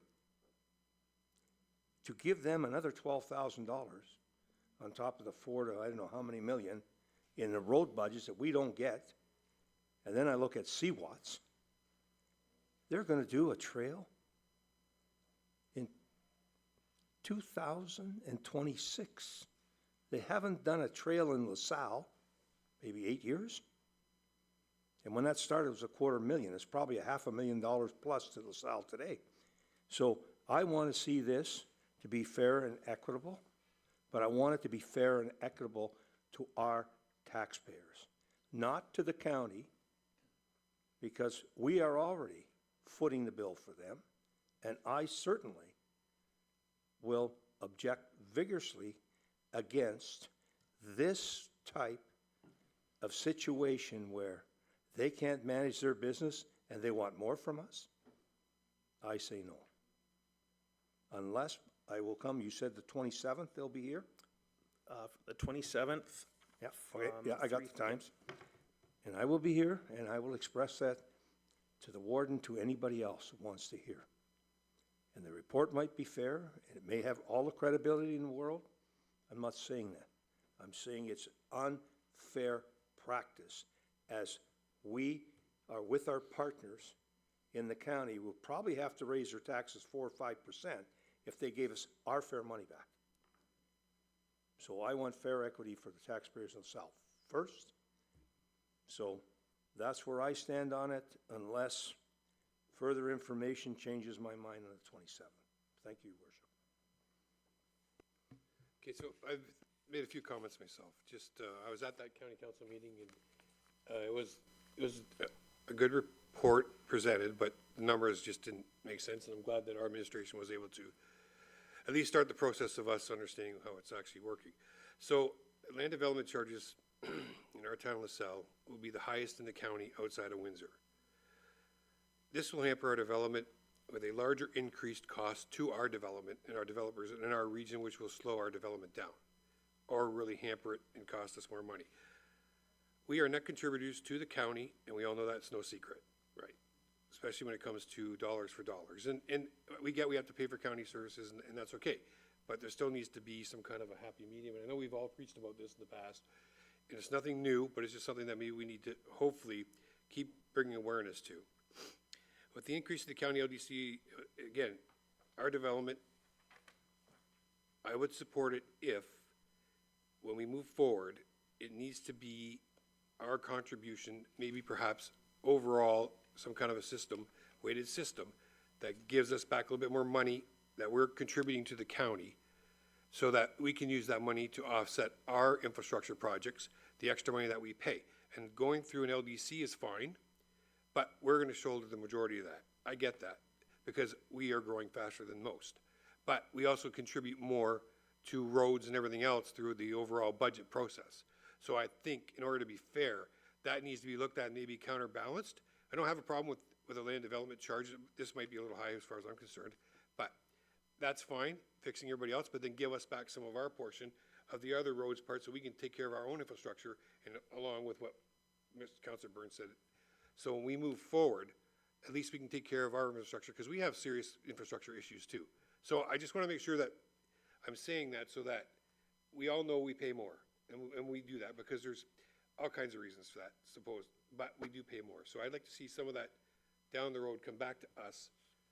And is through the budget process, fine. But the land development charges, if that's what's going to happen, and this is what's going to be passed, and I'm pretty sure it'll be passed, because there's a lot of county municipalities out there that want this to happen because they'll benefit more than us. And that's okay, but I still want a bit of a piece of the pie for us. So those are my serious thoughts, and thank you for your time. Let me speak. Mr. Langlois? So I just want to make sure that it's clear that the county development charge, the funds raised from those would have to be spent on county assets. We have our own local development charge, which we're actually working on right now. It's coming due at the end of this year for our own town of LaSalle assets. And some of the comments that have been made by Councillor Carrick and Councillor Burns are the same. They share the same concerns that we have, that we've kind of voiced in this report. That's why, with the majority of the charge being related to roads, we want to have that roads rationalization study completed and agreed upon by everyone before it's implemented. And my answer is very clear, very simple. The answer is no. Let's not waste our time and their time. And that's the message that I hope will get clearly demonstrated and forwarded, I hope, from this council as a whole, and give our mayor and deputy mayor the power they need to make sure it is time for LaSalle to be listened to. That's the message that needs to be sent to them. Fairness is what we're looking for. We're not looking for a handout. We're just looking for what's fair to our residents. So I don't need to go to that meeting. Thank you. I just wanted to make the final comment, and we all get it. We've all been doing this a long time, is that we don't want to outprice ourselves in the market by being the highest municipality to go to have to build something. And believe me, with everything that's going on in the world these days, in the economy, it would be a lot tougher. So that's the concerns. Thank you. Our CAO is back on the screen. Did he have comments to add? Yes. Thank you, Madam Mayor. I think just maybe to clarify, again, from our, from the county development charge background report process, what we're bringing this forward to council to ensure that our voice and our opinions are being considered as part of the public consultation process that is underway. As Mr. Langlois has indicated, those timelines may change, but at this point, we understand these are the timelines that have been set.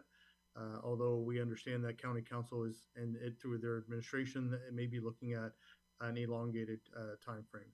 I just wanted to maybe touch on a couple of points that were raised by Councillor Burns and Councillor Carrick. The thought of development charge is that we would be able to change the responsible agent, if you will, away from the general taxpayer and to the development community, which is quite common across Ontario. It's part of the legislation that is enacted by the province. And so in order to do that, that would be, how we would shift the burden, if you will, away from folks that are already established within LaSalle and to those that are coming to LaSalle through development. The point's well taken in terms of we need to be competitive in that field, but what we haven't had in this jurisdiction here in the County of Essex is a county development charge.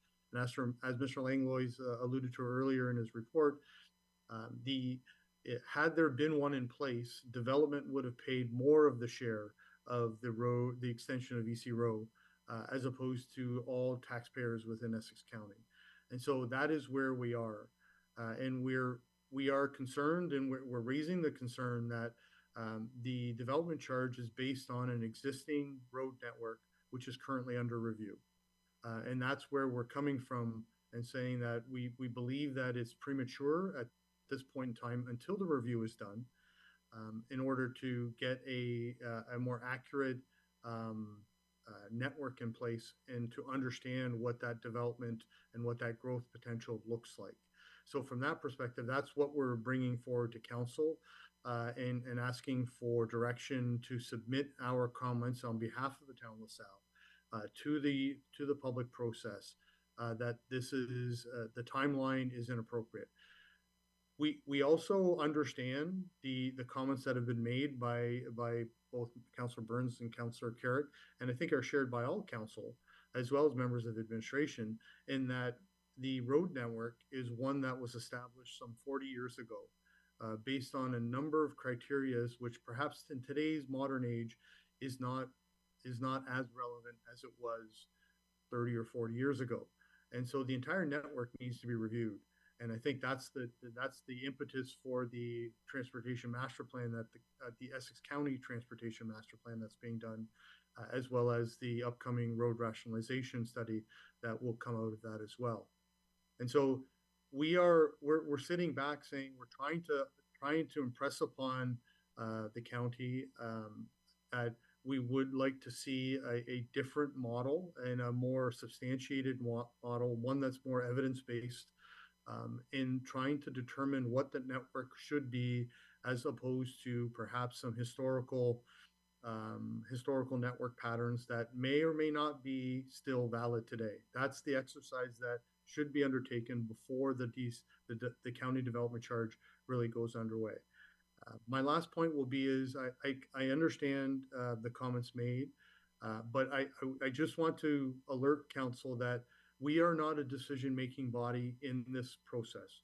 We are an input body, a public body that inputs through that process as to what we believe is appropriate and what may not be appropriate. Whether or not the development charge is eventually passed, that is a decision of county council.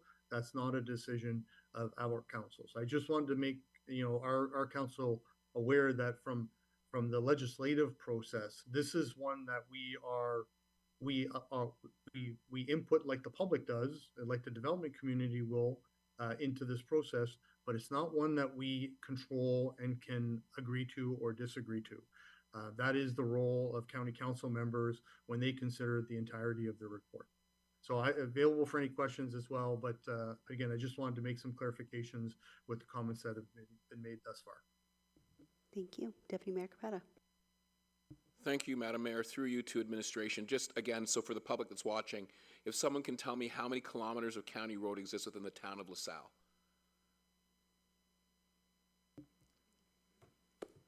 Off the top Perhaps of I my can- head, do you know, Joe? Sorry. Yeah, I think our port, I don't know the kilometers of road. I think it's less than 50, I'm going to say, but I believe that we have maybe 4 or 5% of the entire road network, the county road network, resides within the geographic boundary of the town of LaSalle. So again, through you, Madam Mayor, just to make sure that I'm clear, so when I speak to members of the public, the funding that we're talking about now at these development charges is going to support county roads. And I believe the CAO said we have less than 7% of the roads in LaSalle are county roads. Therefore, these development charges charged on our development within the town of LaSalle, based on the stuff that we just saw from the team, will be going to support roads in other municipalities that our developers or our people who are building would be supporting roads that don't exist in the town of LaSalle, and that's why we're asking for a road rationalization report, if I understand correctly? That's correct. You know, the county road network, there is a purpose to get from one municipality to another, to the urban centers. But there is an awful lot of county roads. And, you know, as Mr. Militia mentioned, there used to be 25 municipalities or so. and over time, they've been amalgamated. Now there's 7, right?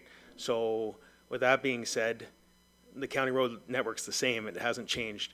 So, you know, the road rationalization study is hopefully going to take that into consideration. Thank you again. Like I said, Your Worship, I just want to make sure that when I speak to the members of the public, that my numbers are within what the CAO and what the finance department's explaining to me, that we have a single-digit percentage of county roads within the town of LaSalle is fair. I just don't want to misrepresent our position when speaking to members in the community. Thank you. Any other questions? You'll have rebuttal, sure. One rebuttal to the CEO. County roads, one year in 1993, Tom Baines was a warden. He decided that he was going to have his banquet at the St. Joachim Church Parish Hall. In his wisdom as warden, St. Joachim, or French Road, was made a county road and paved from the 401 all the way into St. Joachim. It has no credence today as a county road, but that's how this system was put together. And it seems that's why we're on the short end of the stick, and I think it's very important that the county understands that. And I don't think, you know, no fault of our administration or our past mayor and deputy mayors who represented it, it's just they know. They will raise taxes if they take and give us and reduce our assessment on a percentage basis. It's substantial. It's not 100,000, it's 7, who knows, 5, 7, 8 million. They won't tell us. When you ask them, they won't tell you. And they've been rationalizing this report for 8 to 10 years. That's the frustration I have sitting here, and I've been part of that, and hoping, and now here comes another money grab. So that's the last of my rant, Ray. But thank you, Your Worship, for what you're doing. Thank you, Deputy Mayor, for what you're doing to help them realize enough is enough. Thank you. Just a few comments. I want to thank administration for this report because, as our CEO said, this isn't a LaSalle issue to vote on, but it's something we should all be very aware of. And we should understand what's happening, especially as it's going to affect either our residents or our developers in our communities. And we're hoping that this just gets the message out so that they come to that open house that's going to be held here at the end of the month, and so that they can have their say. I can't say I'm 100% opposed to a DC charge at the county because there could be some benefits and less pressure put on our own residents who live here currently. But the biggest glaring issue of the DC charge report that was presented to us was that it focuses a lot around roads and infrastructure, and we're currently doing the transportation master plan. We've asked for a road rationalization study. You know, as stated, we have 5% of the county roads in the town of LaSalle pay for about, I want to say it's 17% of all county roads, which is a huge difference. And so when you look at the new report for DC charges, it says over 90% of the proposed development charges are attributed to roads and highways. So until those reports are completed and we get the chance to really look at the county road system, we shouldn't be moving forward with these DC charges until we fully understand that system and what roads should actually be county roads and what roads should be in our municipality. And so I think that is the glaring issue to me is the fact that it focuses a lot on transportation and something that we're currently doing 2 separate studies on.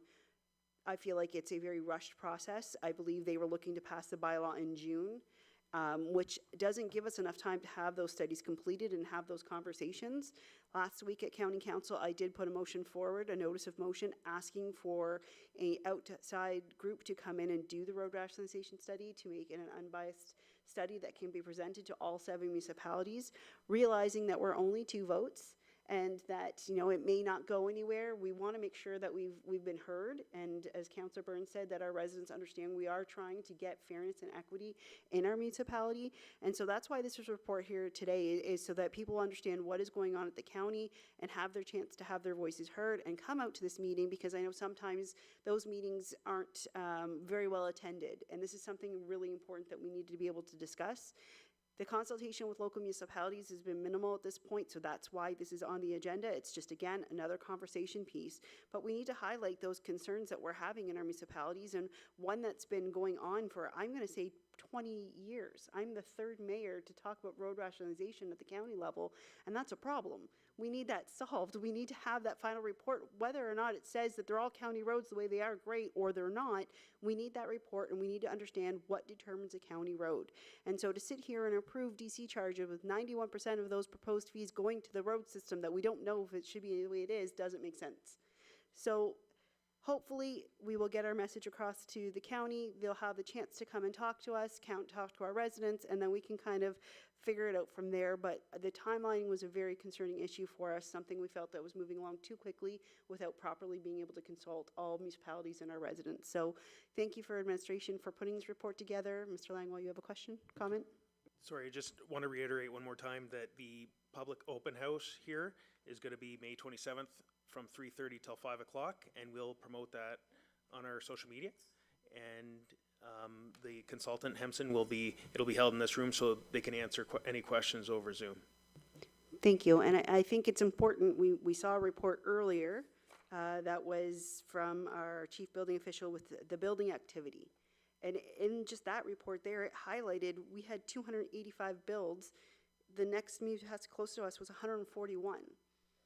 So we need to make sure that our voices are heard, because I think this does affect the town of LaSalle greatly, and it will over the next 10 to 15 years as we continue to be one of the leading municipalities when it comes to development.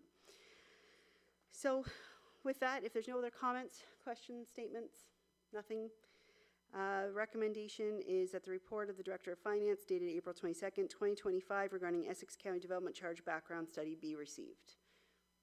Move. Which one?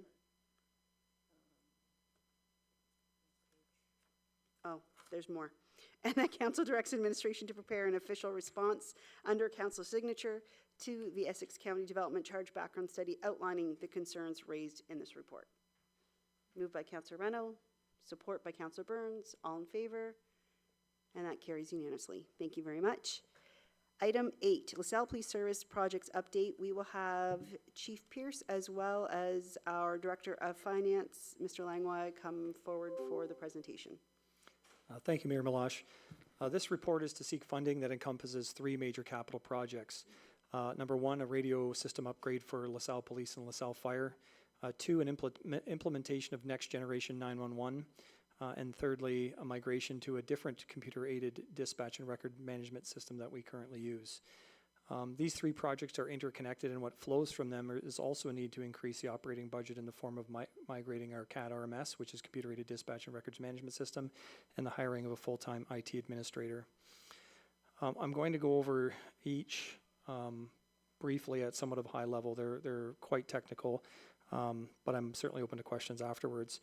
Our current radio system uses an analog UHF-VHF frequency that was installed 28 years ago. The industry standard for emergency services is a digital 800 megahertz frequency. We are not operating at that standard, and we're seeking to do so. Reasons for the upgrade include current frequency interruptions, which creates communication challenges. Our Zetron consoles, which are inside our communications center, are at the end of life and are not capable of connecting to a new digital radio system. Our analog call logger is incapable of connecting to a digital system. Continuing to support our current system that is below the industry standard for emergency service is not practical nor responsible. And an 800 megahertz digital system provides a more reliable and interoperable frequency. This project involves the purchase and installation of hardware for the LaSalle Police Service and the LaSalle Fire Service.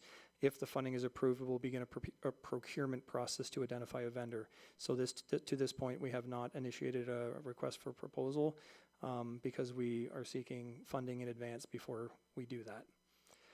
Next generation 911, all public safety answering points in Canada are mandated to be NG 911 compliant by the end of March 2027. We've been working on this. We've identified a vendor for the equipment. The town IT has assisted with site preparation both at our police headquarters and LaSalle Fire Station number 2. Our NG 911 hardware is in the build phase with the vendor. Lastly, computer-aided dispatch and records management system. We currently contract both of these systems from another police service. The software is called Versadex. The agreement was signed 5 years ago and did not include the full suite of resources. Our annual cost is approximately $105,000 per year, with an annual increase of approximately 5% per year. The 5-year contract expires at the end of this year. The partner police service notified us a couple of months ago, 3-4 months ago, with their intention to discontinue providing the service and provide the option to explore a new contract. When we requested a quote, we informed that they would charge us $1,500 to provide the quote. We declined that and began researching other options. The reason for declining was we expect a substantial increase in costs, especially considering we would be asking for the full suite of Versadex resources that we don't currently have. This would also involve the need to hire additional IT support staff just to implement and manage the project. There will be significant implementation challenges integrating with Next Generation 911 and using a single Versadex platform with 2 disparate NG911 user bases. The partner police service has treated us well, but we are in a subordinate relationship with them. Embarking on our own CAD RMS will provide us autonomy. So we've sourced a solution. We looked at 3 different options. The preferred option is the Emergency Services Cooperative Ontario, which stands for, or which shortened is ESCO. It's a shared services cooperative comprised of Waterloo Regional Police Service, Brantford, Guelph, South Simcoe, and Stratford Police Services. It's particularly attractive because of the significant support and resources they provide. Given that our police service has been in a technological deficit for some time, I want to acknowledge the efforts of the town's IT department over the last 18 months in stabilizing our challenging situation. With significant mandatory IT projects on the immediate horizon, which includes CAD RMS, NG911, a radio upgrade, provincial bail compliance dashboard, and digital evidence management system implementation, our IT needs continue to grow. While the town's IT resources have been incredibly gracious, we are placing a significant strain on them that's not sustainable. So because of that, we're seeking to hire 1 full-time IT systems administrator. We're hoping to cover that cost through an anticipated grant, but we can't guarantee the funding source today. We anticipate potentially making an additional budget request for a second IT staff in the 2026 budget. So the financial implications are we are asking for $6 million for the 3 capital projects and an increase of $310,000 in our annual operating budget. With that, I'll turn it over to Dale to discuss how that will be funded. Thank you, Chief. So, yeah, this capital project wasn't not included in the 2025 budget document. Reason being, there was a bunch of unknowns at that point in time. With the chief and deputy chief and the chief of fire and the whole group that we had, including our manager of IT, we've kind of looked at a bunch of different options, and ESCO we kind of learned about recently, and it's been a blessing. Like, it's going to cover a lot of the overhead costs. Although we have to hire an additional IT person, some of the other municipalities that have rolled this out have had 5 IT folks just on this project. So it's like, although it's still going to cost us additional money, which we knew was going to happen, it's significantly less than if we did everything in-house. And then, as more municipalities come online, we're going to share that overhead even more, so our costs could get lowered as well. The capital cost is significant. It's $6 million. There's been reports in the past looking at the high end if we had to build towers of $8 to $10 million. So although it is significant, it's not as high as we originally anticipated. And these are legislated requirements. Well, there's a safety issue. They're all interconnected, and Next Generation 911 is legislated requirements. We don't really have a choice when it comes to that. But with regards to funding the operating costs, the last 2 rounds of the Next Generation 911 grant, we've been successful. So it's highly anticipated that we'll receive that funding again for 2025, and then we can include these operating costs in the 2026 budget. With the $6 million, we're going to internally fund that through an internal loan to the police department from our existing reserves. And then moving forward, we're going to, over a number of years, build up the transfer to the capital and reserves to pay that back to the reserve that we're going to borrow that from.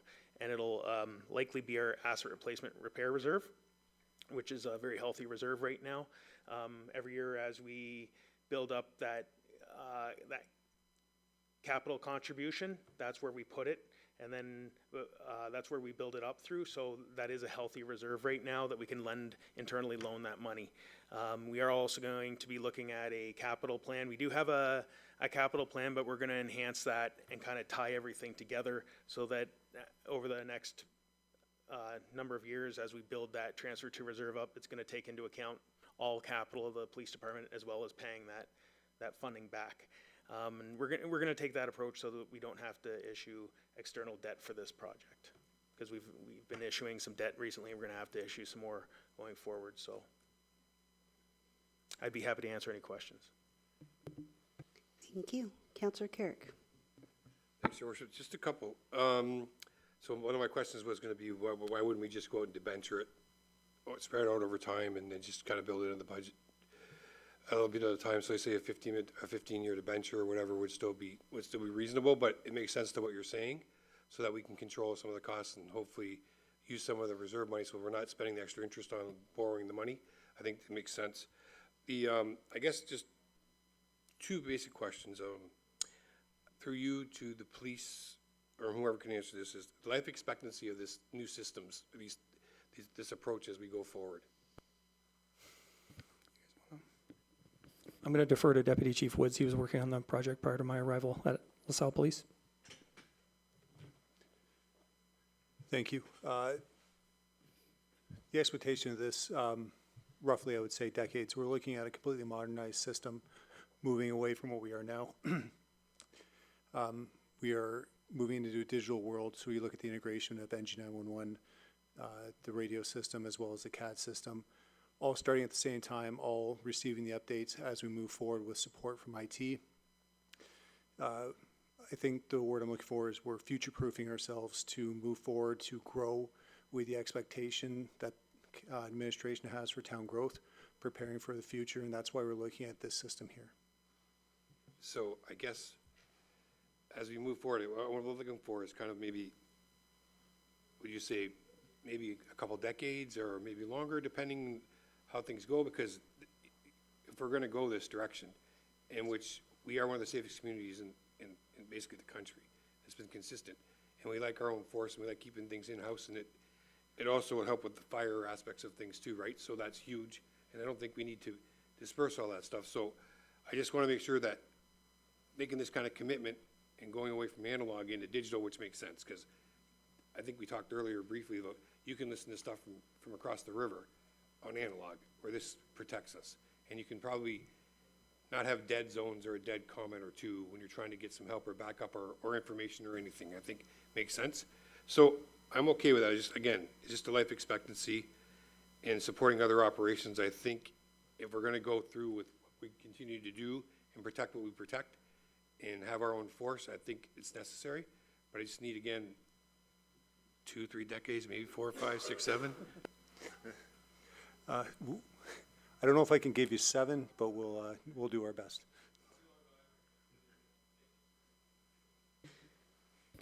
We'll have Councillor Regis Bagnol and then Councillor Reno. Thank you, through you. Just a couple of questions. The IT staff that you're requesting, is that strictly for police and fire? They'll be allocated just to police and fire? The intention is to be for police. Okay. The person will assist with the onboarding of some of these projects which affect both police and fire, but beyond those projects will stay with police. Okay, and then the other question is ESCO, is that a reputable company who has served other communities that you can just tell us a little bit about? Yeah, I'm happy to explain. So there are 3, I'll call groups in the province that provide records management and computer-aided dispatch for policing. The first is a company called Versaterm. The software is called Versadex, and police services will contract directly with that company to provide that service. Aside from that, there are 2 police cooperatives, so they're basically conglomerations of police agencies that partner together. One is called the OPTIC, the Ontario Police Technology Information Cooperative. That consists of about 27 municipal police services and the OPP. And the second is ESCO, which is the Emergency Services Cooperative Ontario. That has 5 police services: Waterloo, Brantford, South Simcoe, Stratford, and Guelph. Now, Optic, they both offer the same software. So Hexagon is the name of the software for computer-aided dispatch, and Niche RMS is the name of the software for the records management system. So both cooperatives offer the same. Niche offers what I would consider the bare bones. They offer you access, and then you do all the work yourself. ESCO provides a tremendous amount of support in the form of 24/7 IT support for those two programs, cybersecurity. They also offer other software programs that are useful for police services, such as e-ticketing. Without getting into specialized, too much specialized software, there's software called Celebrate, which allows police services to download cell phone data and tablets. To buy that software is about $180,000. So we would have access to that particular piece. We would have access to it for a fraction of the cost, so that would be like an a la carte. But what they also offer is assistance with implementing NG 911. So when Dale talked about other services having 5 IT members full-time, like I can speak from the Chatham experience, they had 5 IT members and a project manager solely working, well, almost solely working on NG 911 for the better part of 2 years. ESCO is going to onboard all 5 agencies, including us, which would be 6, at the same time, providing assistance. So instead of us needing to hire 5 IT people to accomplish that feat alone, ESCO does a lot of the heavy lifting for us. Thank you for that great explanation. So it sounds like ESCO has a wide variety of services that they offer, so really is the best choice to go with them. I took some notes, so we know that our contract is ending with the current police service that we're with now. So whether we have to pay them, or if we were to go with them and we have to pay more, it's better just to have our own system. Although we know the $6 million is costly, but it is something that our town needs to continue the safety for our residents. And with how you had mentioned that we have communication challenges right now, there are safety concerns if we don't have the proper channels and networks. So when the time is right, I will make a motion. Good. Yep, and Councillor, just for some clarity, the records management and the computer-aided dispatch going to ESCO is a very small portion of the overall ask. It affects more of the operating budget than it does the capital budget. So I just wanted to be clear that it's part of the ask in total, but it represents a really small portion. Councillor Reno and then Councillor Burns. Thank you. For 7 or 8 years, we've been talking about radios, mostly through the fire service. We've had a couple reports done and things like that, and we've mitigated and done the best with what we had for many years. So now with this $6 million ask, what I'm wondering is how much of this cost is attributed to fire situation, and should we be allocating the entire $6 million and putting it on the police service when our fire is benefiting and we have a reserve that we have built up over the years for that fire would be part of? I'm just wondering how fair is that, and I will speak to Mr. Langlois about that. Before you do, Dale, if you don't mind, to answer your question about fire's portion of the radios, we anticipate their portion to be about $750,000. That won't be an exact number because this will bear out in an RFP process, but in that ballpark is what you would agree, what we anticipate the fire cost to be within that $6 million envelope. Yes, and the payback that we're going to calculate, we're going to factor that into the calculation. So it's not going to be paying back the full $6 million. The fire's component for their radios will be funded from another source. And we have been building up the fire reserve, but that's part of that fire master plan. So we'll have to factor these into that as well. And I know we're doing a review, like an update of the fire master plan. So we'll be kind of revamping that plan when that's complete. Okay, so moving forward, I mean, anytime we have to make up funds, we have to get it from somewhere, and we know where we get it from. So what we're saying is that a portion of this is internalized, and it's not the complete $6 million that will end up being an increase to taxation down the road. Is that fair to say?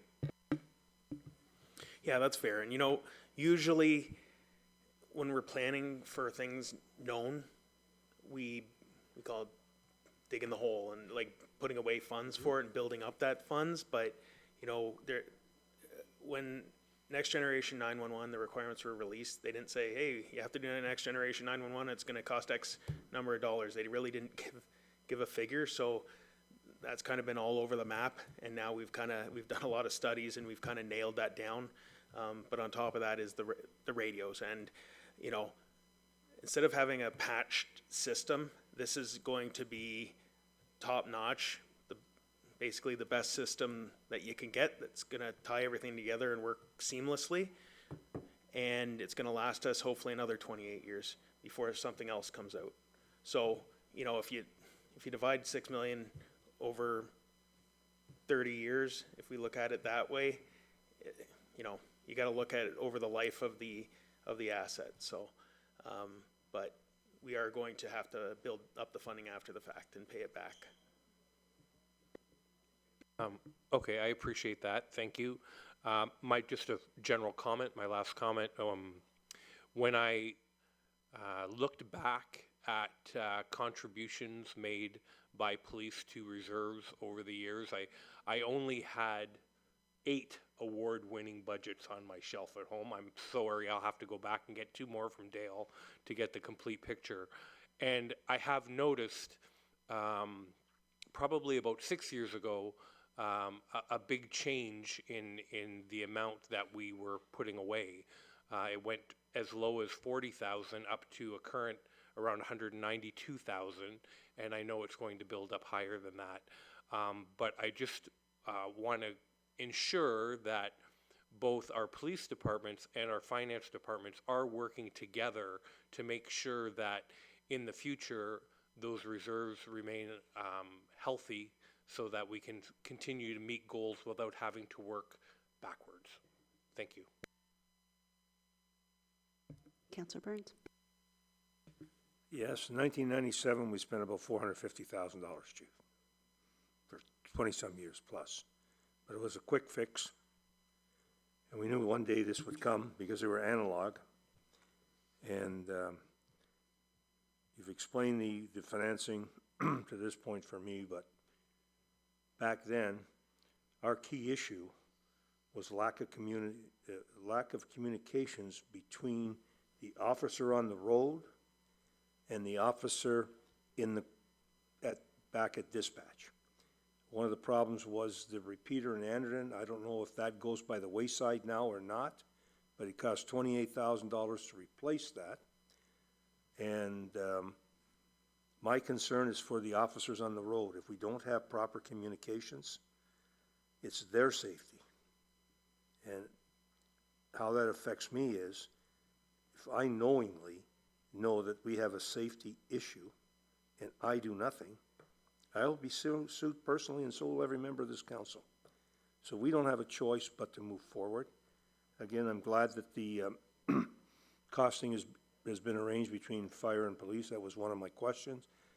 The other thing is that what I'm concerned about in that wonderful day, we went to a Interpol system of communications, which finding out afterwards, and not knowing as much as I should have known about police at that time, even being the chairman, it did not communicate with our partners.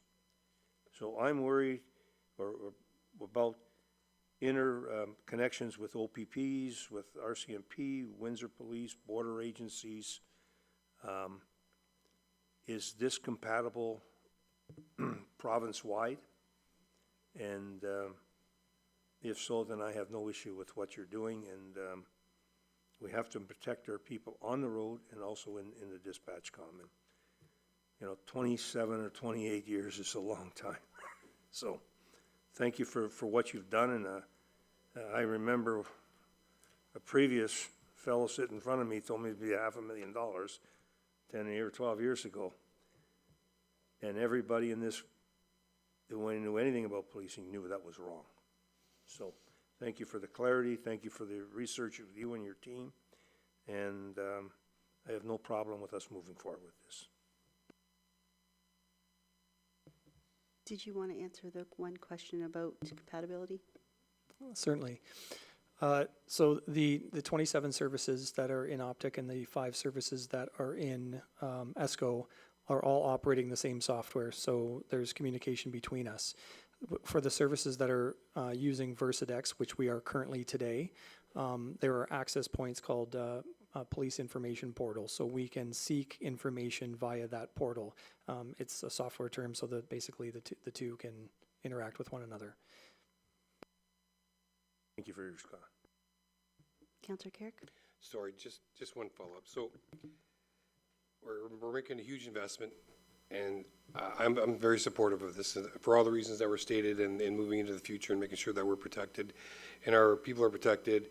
I guess my last question will be, if we don't do this and the residents need to hear this, what do we have? Without getting into too many specifics, but what do we do if we don't do this? What happens?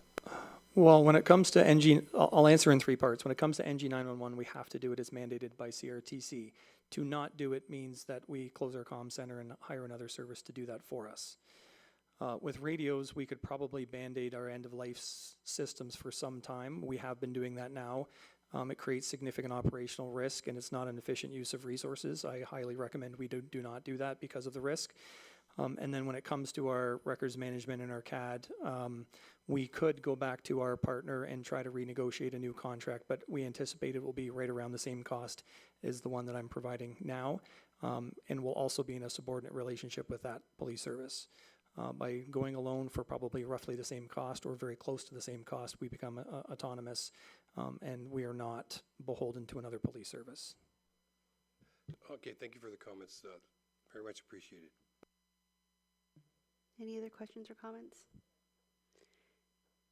I just want to thank you, your department, as well as Dale in Finance, for the work put into this. I know this has been a project worked on for many years. Chief kind of was thrown into this when he came on 9 months ago, and Deputy Chief has been working on this for a few years, trying to get us to understand all the ins and outs of NG 911 and the radio system issues that we were having. So thank you for your hard work. I know this is several years in the making to get to this point. As stated, it's a must. We have to do these things. These are items either mandated or for safety, and those aren't things that we can say no to. So thank you for that. Thank you for the questions, Council. There is a recommendation in front of you. Move the recommendation. Moved by Councillor Burns, support by Councillor Riccio Spagnolo. All in favor? And that is carried unanimously. Thank you very much.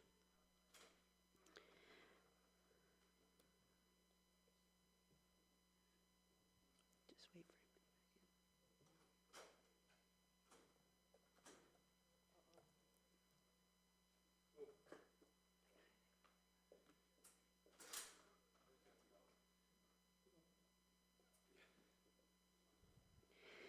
Moving on to item number 9, our declaration of vacancy for Office of Councillor. There is a report in front of everyone, as stated in Section 262 of the Municipal Act 2001, provides that when the office of a member of council becomes vacant due to a death of a member of council, it must be declared vacant at either of its next 2 meetings. This is the 2nd meeting, so we need to declare the vacancy, as well acknowledge a report will come to council May 27th meeting for options for filling said vacancy. There is a recommendation in front of you. If there's any questions or comments. Councillor Carrick? Just very sadly, I'll support the recommendation. Moved by Councillor Carrick, support by Councillor Riccio Spagnolo. All in favor? And Councillor Burns, go ahead. Again, I'm sure that when the report comes forward, I would like to see the options. What is the cost of A, B, or C? Some may be no cost, some may be a cost. Yes, the report will outline the costs of the various options that are being presented to council. Thank you very much. Thank you. And so that carried. We can move over to item I, which is our consent agenda. There are 5 different items in there. Anything anyone wants to pull out and speak to directly? Councillor Reno? I just wanted to have a discussion about the strong mayors. Okay, so what we will do is we will pull out 2B, and if we can get a motion to approve the other items. Moved by Councillor Reno, support by Councillor Burns. All in favor? And that carries. So now we can speak to item 2B, which is the strong mayor powers. Thank you, Your Worship. We've heard now for about 3-4 weeks about strong mayor powers. In your address last meeting, you spoke to it. You've spoken to it on social media. You've spoken to it on the radio, and I think our stance is very united. However, what hasn't been overly clear at this point is what our next step was supposed to be. I know some councils have voted one way or the other, but in the end, there hasn't been any great direction as how we move past this. And I'm just wondering if there's any update from the clerk as to what our next step should be, or if we're still in a waiting pattern. Thank you. So I will answer the question as I've had the chance to learn a lot about what's been put in place. So what you see on the agenda tonight are letters from the County of Essex and 3 of our local municipalities. And as you can see, all of these letters are dated in April. Technically, the deadline for submission was April, I believe, 16th, which was a week after the announcement was made that you could put in your comments. And at that point, the province would then consider the items received before moving forward.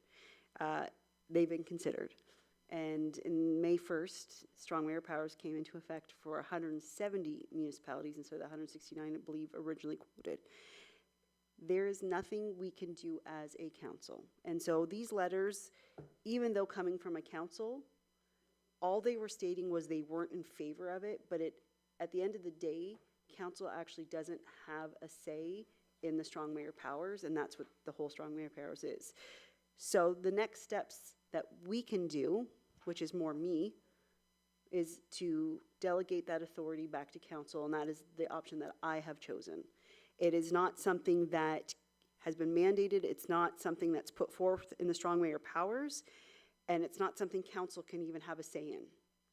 So it's an unfortunate situation that we're all in because we all have feelings on it and what we'd like to see done. But at the end of the day, the only one who can make any decision on the strong mayor powers in each municipality is the mayor. So as stated in the last meeting, I will be delegating that authority back now that it has been granted officially as of the beginning of May. And I will be working with our clerk to prepare a report, I guess, from myself. I don't know how it comes to you guys, but to put that authority back to council. So some of those things will go back to council and some of those things will be delegated back to the CAO. The unfortunate part about strong mayor powers is that even though this is something that I do, it doesn't mean that the next person who sits here will have to follow that. They can come in and say, I'm not interested, I want the strong mayor powers, and they can repeal that without council's consideration. It doesn't come back to council for a discussion. So I know what it looked like by a lot of people passing these in their municipality, that it was a council's decision. It was just the council voice hoping to get in before that deadline, which we didn't have a meeting before that deadline. But at the end of the day, I'm not sure it really made a difference, as May 1st, everything came into effect. Go ahead. Yes, okay. I've read, and many people have read about the different things that the strong mayor believes in or has the opportunity to execute. And it seems like the #1 hot button topic is the veto power. And so we're now understanding that although you may choose not to veto anything for the next year and a half, the next person may decide to, and there's nothing we can do about it. And I think maybe moving forward, there's an election in about a year and a half, and I think the community needs to really make sure that they're in tune with the people that are running for mayor and what their intentions are in the strong mayor powers. So I'm going to leave it at that, and I want to thank you for everything you have done for us so far. Thank you, I appreciate that. And it's unfortunate that we can't do anything more as a council, that it is one individual, and that the next person here could change everything and decide to use those strong mayor powers. I'm still learning about them. I feel like there's a lot of information still to come. I know we have to go through a lot of information to figure out how to delegate authority back. So there's still more information to come, but as a council, there's nothing further we can do. Yep. So if there's no other questions on strong mayor powers, any? I'll move to now receive. Received. So we've received B, and there was 4 pieces of correspondence in B. Moved by Councillor Reno, support by Councillor Richo Spagnuolo. All in favor? And that carries. Committee matters. There's just the one item, which is the County Council highlights of our April 16th, 2025 meeting, and there's a recommendation to receive those. Any questions or comments on them? No? Moved by Councillor Burns, support by Councillor Reno. All in favor? And that carries unanimously. Any questions or statements by council members? Councillor Richo Spagnuolo?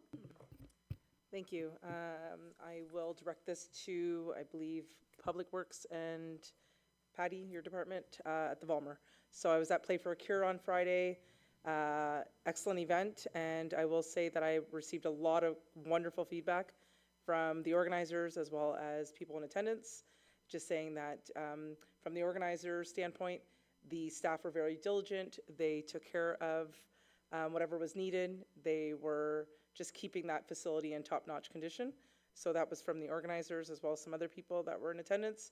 And then on the flip side, some of the NHL alumni and some other players that were there were just really raving about the Volmer.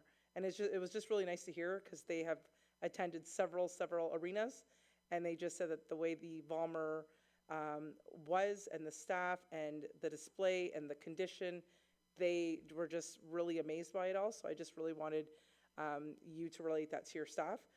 I know I said it to Owen that night, or that day I should say, and I believe Jeff, the organizer, may have made some comments as well, but I just really wanted to make that publicly known that the people in attendance were just really raving about the Volmer.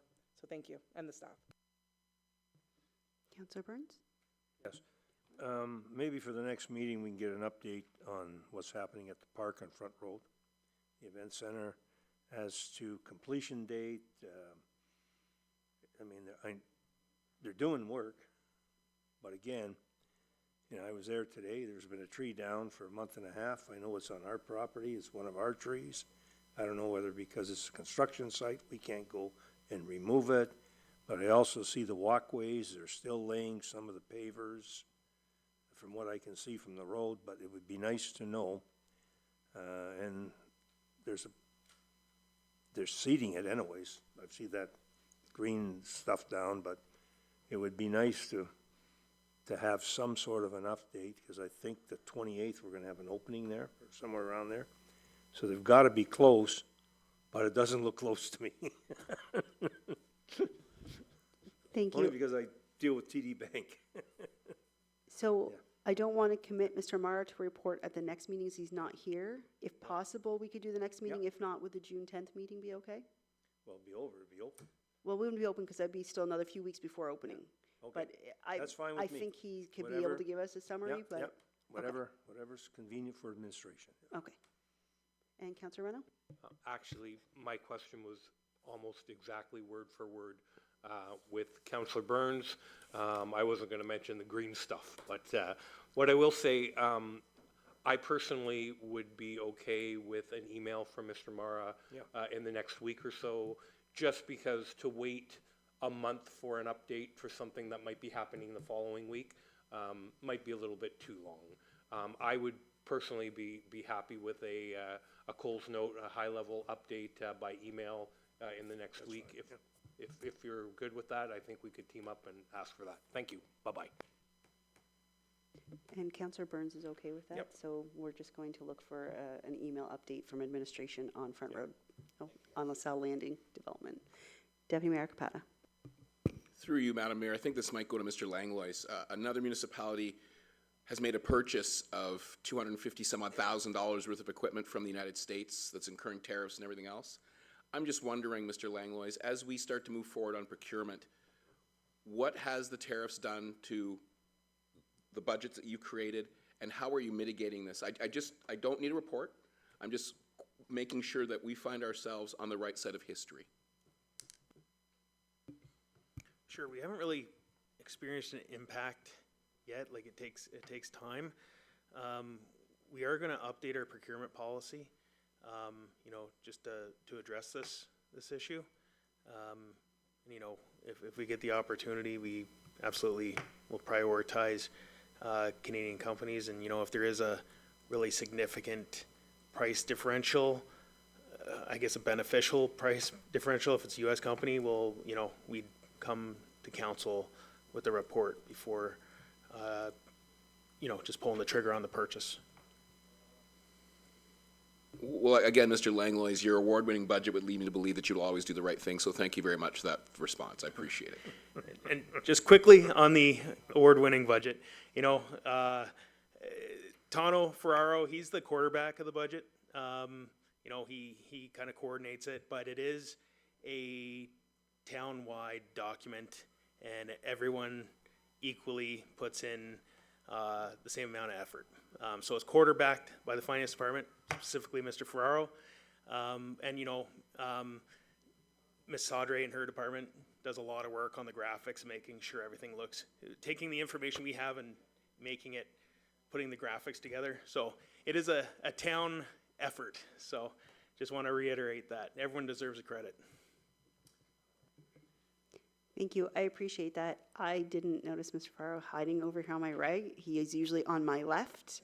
So I actually didn't realize that you were over there, so I apologize greatly. Congratulations.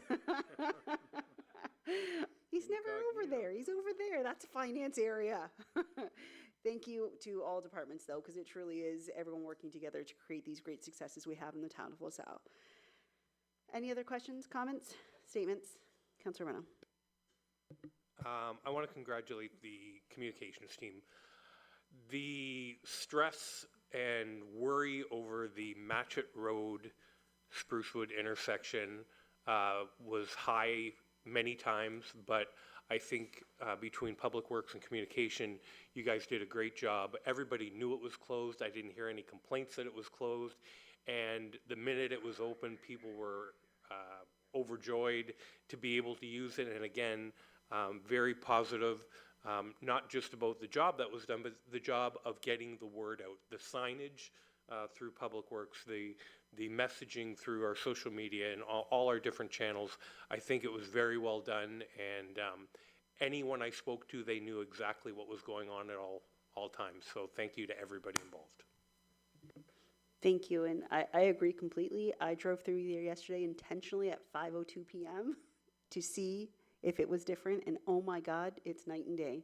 The improvement is huge. So I have to thank everybody again, because it was all of our departments who made sure that messaging was out there, but it was also the departments to my left who made sure that things were done on time and that they communicated well with the group doing the construction, and it was done on time, and it looks great, and it has relieved a lot of stress for our residents. So I have to thank everybody, and even council. I know that wasn't an easy decision for us to make something that technically wasn't fully a LaSalle project, but it impacted our residents the most. And so I have to thank council for stepping up and making that as well. So thanks to everybody. It's been a great improvement to the town.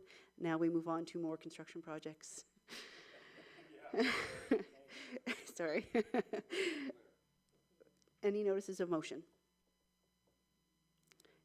We don't have a closed session report out. We have bylaws this evening. There are 9, and that they are be given a first, second, and third reading and finally passed. And that's bylaw 2025-041, -042, -044, -045, -046, -047, -048, -049, and -050, all at the end of everyone's agenda if you would like to read through them.